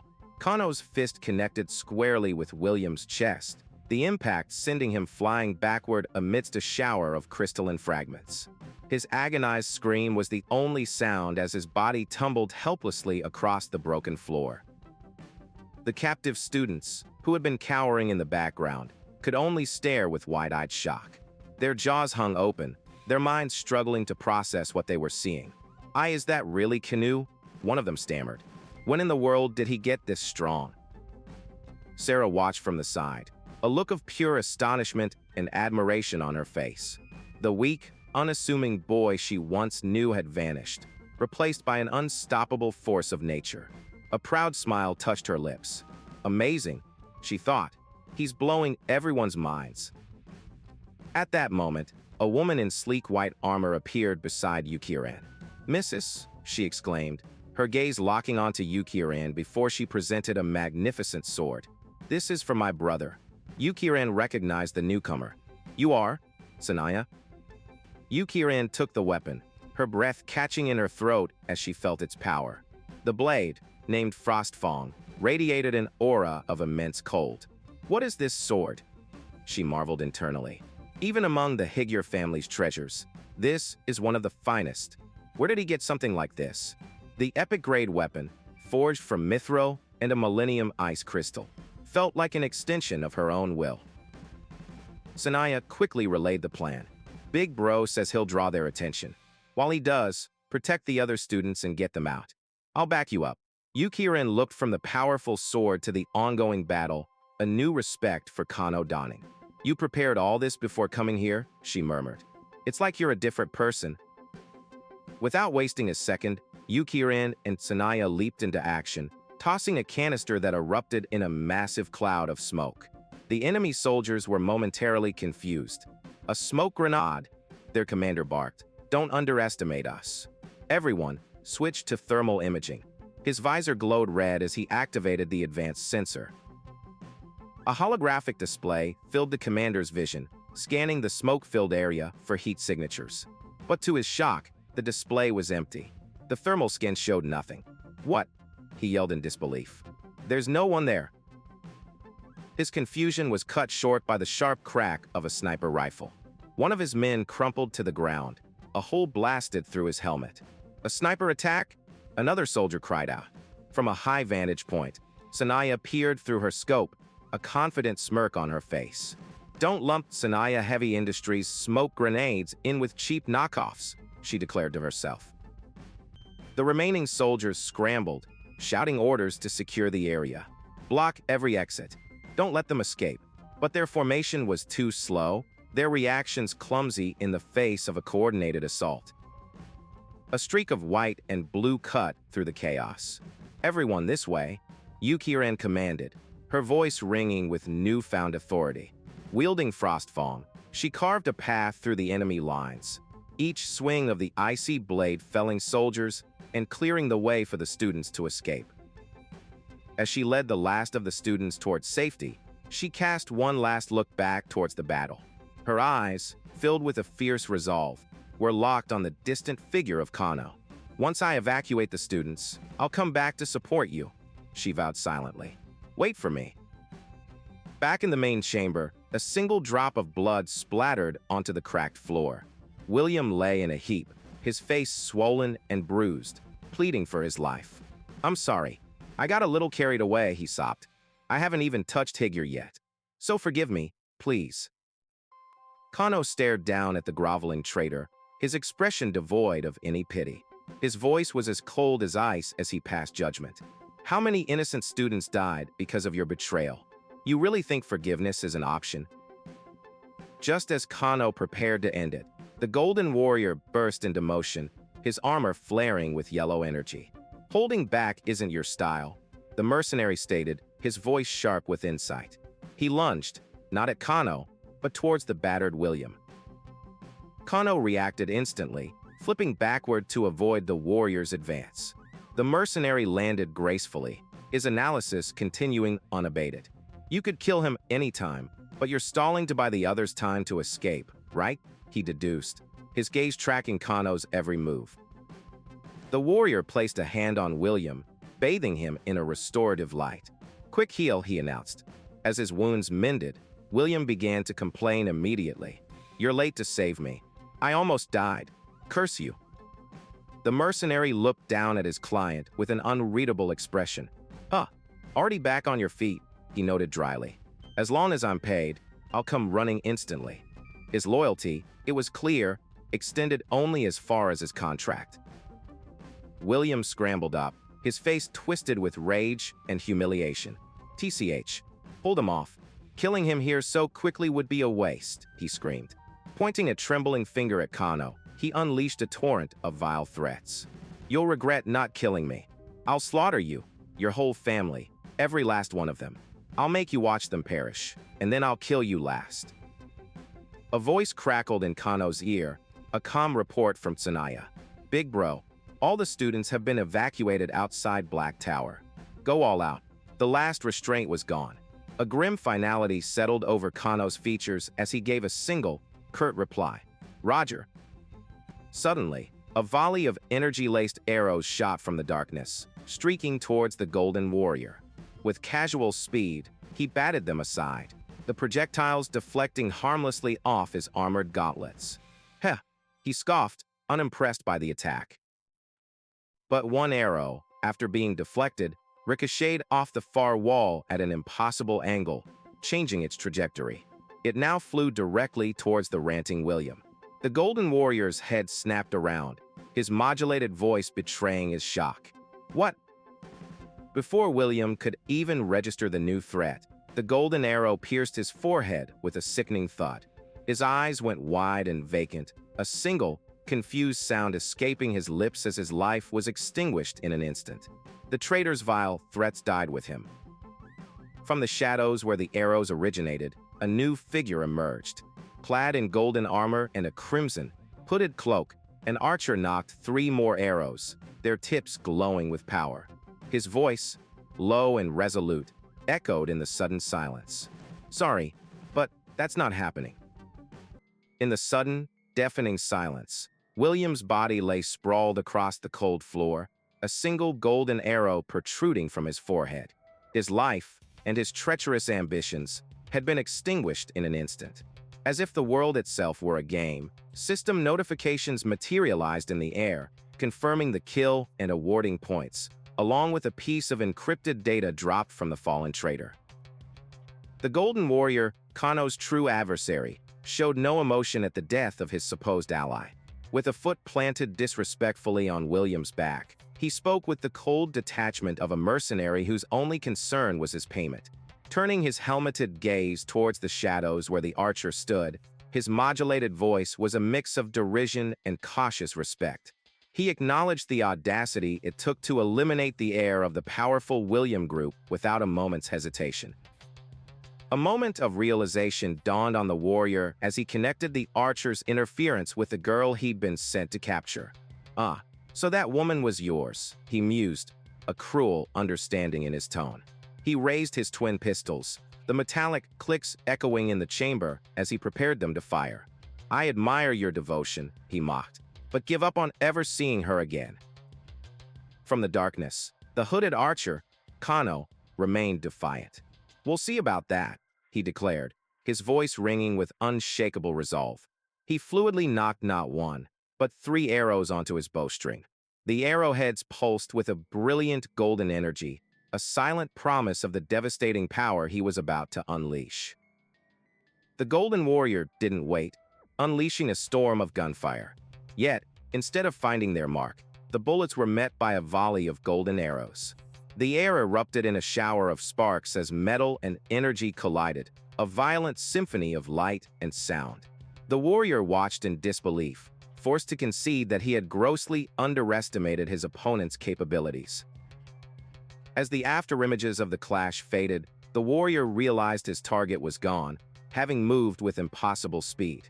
He was stunned. The archer hadn't just deflected his shots, he had dodged them entirely. A grim thought settled in his mind. This was no ordinary opponent. A mere firearm would not be enough to secure victory. A dark chuckle escaped the warrior. "Out of respect," he announced, "I'll show you my trump card." With a heavy, mechanical whir, 2 colossal Gatling guns materialized over his arms, their barrels gleaming menacingly. The thrill of a true battle surged through him, and he grinned beneath his helmet. "Against someone interesting like you, I don't mind working overtime." Roaring with excitement, the warrior bellowed, "Let's have a real, intense shootout." He opened fire, and the chamber was filled with an apocalyptic barrage. Thousands of rounds per minute tore through the air, creating a solid wall of lead and fire aimed at obliterating the very ground the archer stood on. Concealed by the chaos, Kano assessed the overwhelming firepower. In a battle of pure equipment, he knew he was at a disadvantage against the veteran mercenary. But raw power wasn't everything. He clutched a special item he'd retrieved before his assault, a confident gleam in his eyes. He had planned for this, stopping by the Academy's secret vault for a reason. Kano activated his hidden treasure, a faceted purple gem that pulsed with arcane light. A massive cloud of dense, swirling smoke instantly erupted from his position, completely obscuring him from view. The Golden Warrior ceased his fire, peering into the thick veil, his senses on high alert as he tried to pinpoint his elusive target. Thinking his opponent was retreating, the warrior taunted, "What's wrong? Running out of stamina." He leveled his massive Gatling guns, promising total annihilation. There's no escaping this. I'll wipe you out without leaving even a speck of dust. With that, he unleashed another devastating torrent of bullets, determined to shred whatever was hiding in the smoke. The hail of bullets flew into the smoke cloud and stopped. To the warrior's utter shock, the projectiles froze in midair, suspended within a brilliant, hexagonal barrier of golden light. Standing calmly at its center was Kano, no longer in his archer's guise, but in his familiar combat gear. A system window appeared, identifying his defense, a kinetic energy reflection barrier, designed to catch and return any attack. A faint, cold smile touched Kano's lips. "How convenient," he said, his voice cutting through the ringing in the air. "I was just about ready to end this meaningless fight anyway." With a single thought, he triggered the barrier's ultimate function, full reflection. Every bullet he had captured spun on its axis and shot back towards its sender with breathtaking speed. The warrior's confidence shattered into pure terror. He watched, horrified, as his own overwhelming firepower became his doom. He raised his arms in a desperate attempt to defend himself, but it was useless. The reflected bullets shredded his prized Gatling guns and tore through his advanced armor like paper, riddling his body with wounds. His weapons disintegrated into smoldering scrap. The warrior stumbled back, clutching his bleeding wounds. He stared at Kano, his mind reeling. How could a mere student possess such a powerful, high-tier item? His warped mind could only arrive at one conclusion. "So you had an item like that," he rasped. "Did that rich girl give it to you?" Projecting his own greedy motivations onto Kano, the mercenary began to rant, his voice dripping with contempt. He accused Kano of being nothing more than an opportunist, latching onto Yukiran for her status and wealth. "I finally understand why you'd risk your life for her," he sneered. "You're just a hardcore gigolo, clinging to your only chance to turn your life around." Despite his injuries, the warrior's fighting spirit was not extinguished. He discarded his broken weapons, and blades extended from his gauntlets. He boasted that his decades of combat experience and talent as an assassin would triumph over Kano's powerful items. "Close combat is my specialty," he declared, his voice a low growl. "Are you ready? The real battle starts now." The mercenary lunged, moving with the blinding speed of a master assassin. His stats flashed, revealing him as a level 55 commander. In response, Kano met his charge head-on, his own stats appearing in stark contrast. A mere level 28. To any observer, the outcome seemed certain, but Kano's face was a mask of pure, unyielding focus. Their fists met in a cataclysmic shockwave of force. The commander, expecting to overwhelm his younger opponent, was sent stumbling backward, a look of sheer disbelief on his face. The power behind Kano's blow was monstrous, far exceeding what his level should allow. "Why does a brat have this kind of power?" he roared in frustration. A sudden memory surfaced in the commander's mind. When they had gathered intel, this specific student's data was mysteriously absent. He stared at Kano, his confusion twisting into a desperate demand. "Out of all the third years, only your data was missing," he yelled. "Just what is your star rank?" Kano's reply was laced with cold mockery. "Oh, it's average. A gigolo with star rank 15, link value 100, and a martial arts talent." The commander froze, the words echoing in his mind. A star rank of 15 was low, but a link value of 100 was a statistical impossibility, a number reserved for legends. "Impossible," he screamed, his entire understanding of the world's power system shattering. "Whether it's impossible or not." Kano's voice dropped to a menacing whisper. He exploded forward, his body a blur, closing the distance in an instant. Before the commander could react, Kano unleashed a devastating uppercut, his fist glowing with concentrated power. The blow connected with an audible crack, shattering the commander's high-tech helmet and snapping his head back. But Kano wasn't finished. "Confirm it with your own body." He finished his sentence, following his initial strike with a merciless flurry of punches. Each blow landed with the force of a battering ram, denting and cracking the golden armor with brutal efficiency. Beaten and overwhelmed, the commander could only grunt in pain as the relentless assault drove him into the ground. With a final, crushing blow, Kano slammed him downward.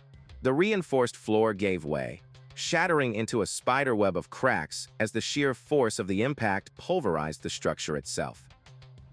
Kano landed gracefully in a low crouch, the shockwave of his final punch radiating outwards. The commander's body plummeted through the newly formed chasm, crashing into the level below with a thunderous boom that shook the entire tower.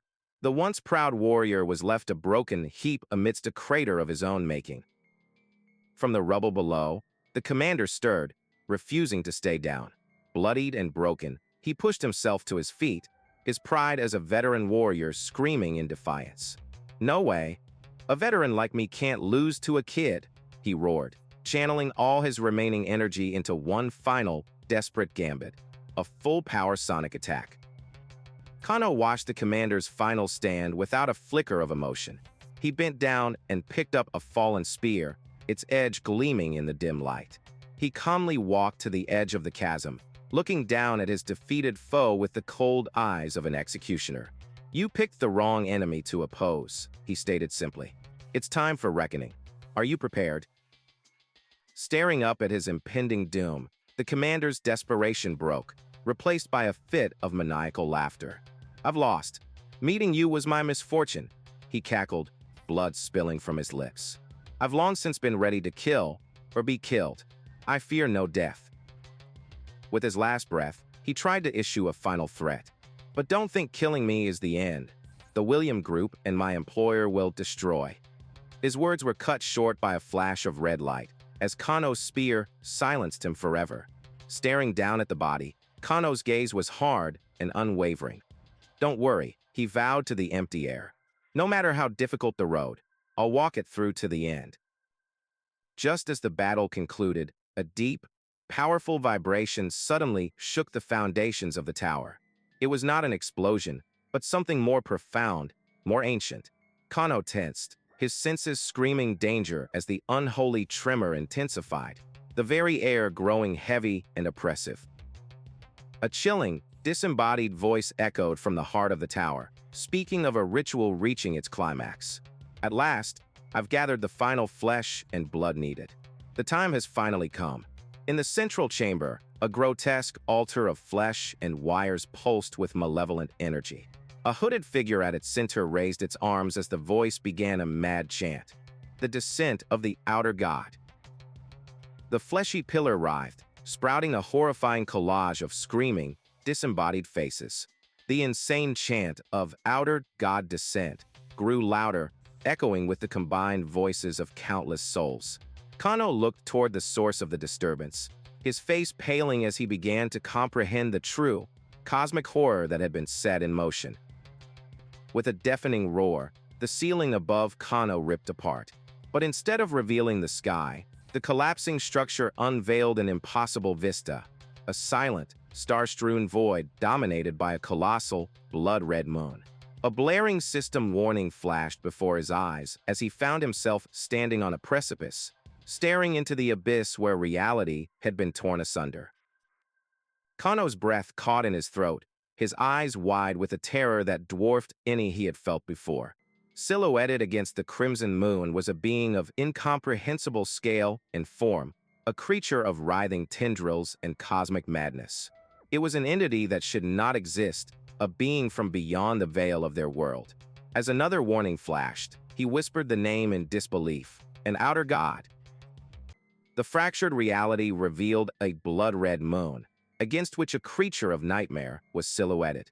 A collective gasp of horror rippled through the students as they recognized the entity for what it was, the final boss of this trial, an opponent on a completely different scale from anything they had ever imagined. Despair began to take root, a suffocating pressure that threatened to crush their will. While most students believed escape was only possible through an impossible victory, one girl's eyes burned with defiance, refusing to accept this as their end. Inspired by this flicker of defiance, the young blonde knight found his voice, shouting over the murmurs of fear. He placed his faith not in their own strength, but in the one he called Big Bro, believing he would lead them to victory. His conviction was contagious, and a dark-haired girl with striking blue eyes echoed his sentiment, her own resolve hardening like steel. A new, fragile hope began to spread. As long as their leader stood, they would not fall. Meanwhile, Kano, the creator of this world, stared up at the cosmic horror with a growing dread. The system's countdown had just inexplicably leaped forward by 10 days, a sign that this was no ordinary trial boss. A chilling realization washed over him. The pressure, the sheer malevolent aura, it could only be a hidden boss, a secret in-game challenge that should never have appeared here. His mind raced, recalling the 12 secret bosses he had painstakingly designed, each based on a sign of the zodiac. They were his masterpieces, meant to be unlocked only by the most elite players completing nigh impossible missions. Each was a puzzle, a unique and powerful challenge. He had never intended for one to be summoned through a depraved blood ritual, a perversion of his creation by a dangerous cult. Yet, as Kano studied the creature's writhing form, he realized its appearance was wrong, twisted from his original design. He couldn't even identify which of the 12 it was meant to be. Was this a malformed version, a consequence of the world's reconstruction, or was it something still incomplete, gestating into its true and terrible form? Below the monstrous entity, the lead cultist spread his arms in rapturous worship. His voice rang out, a sermon of madness directed at the being he called his god.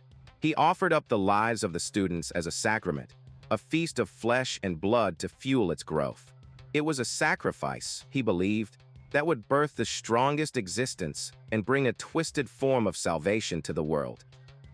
Before he could finish his unholy prayer, the entity's tendrils lashed out, not in blessing, but in hunger. They pierced his body, pulling him into the grotesque, fleshy mass. He screamed, not in terror, but in a state of ecstatic honor as he was consumed. Just as his body was being absorbed, several beams of golden energy lanced through him, a shocking intervention from an unseen attacker. The golden archer lowered his bow, observing the aftermath. He realized the creature was indeed incomplete, but even in its current state, it was far beyond his ability to defeat. A grim determination settled upon him. Victory was not the goal. For now, he had to stop its growth at all costs and create an opportunity, however slim it might be. The fleshy mass pulsed, regenerating the damage in an instant. The disembodied faces within it contorted into a sneer as a collective voice boomed, mocking his efforts as futile. It commanded him to surrender, to give up his resistance and become nourishment for the evil god. The choice, it declared, was not his to make. Realizing his arrows lacked the necessary firepower, the archer shifted his strategy. His bow dematerialized, replaced by a massive, multi-barreled rotary cannon that hummed with immense power.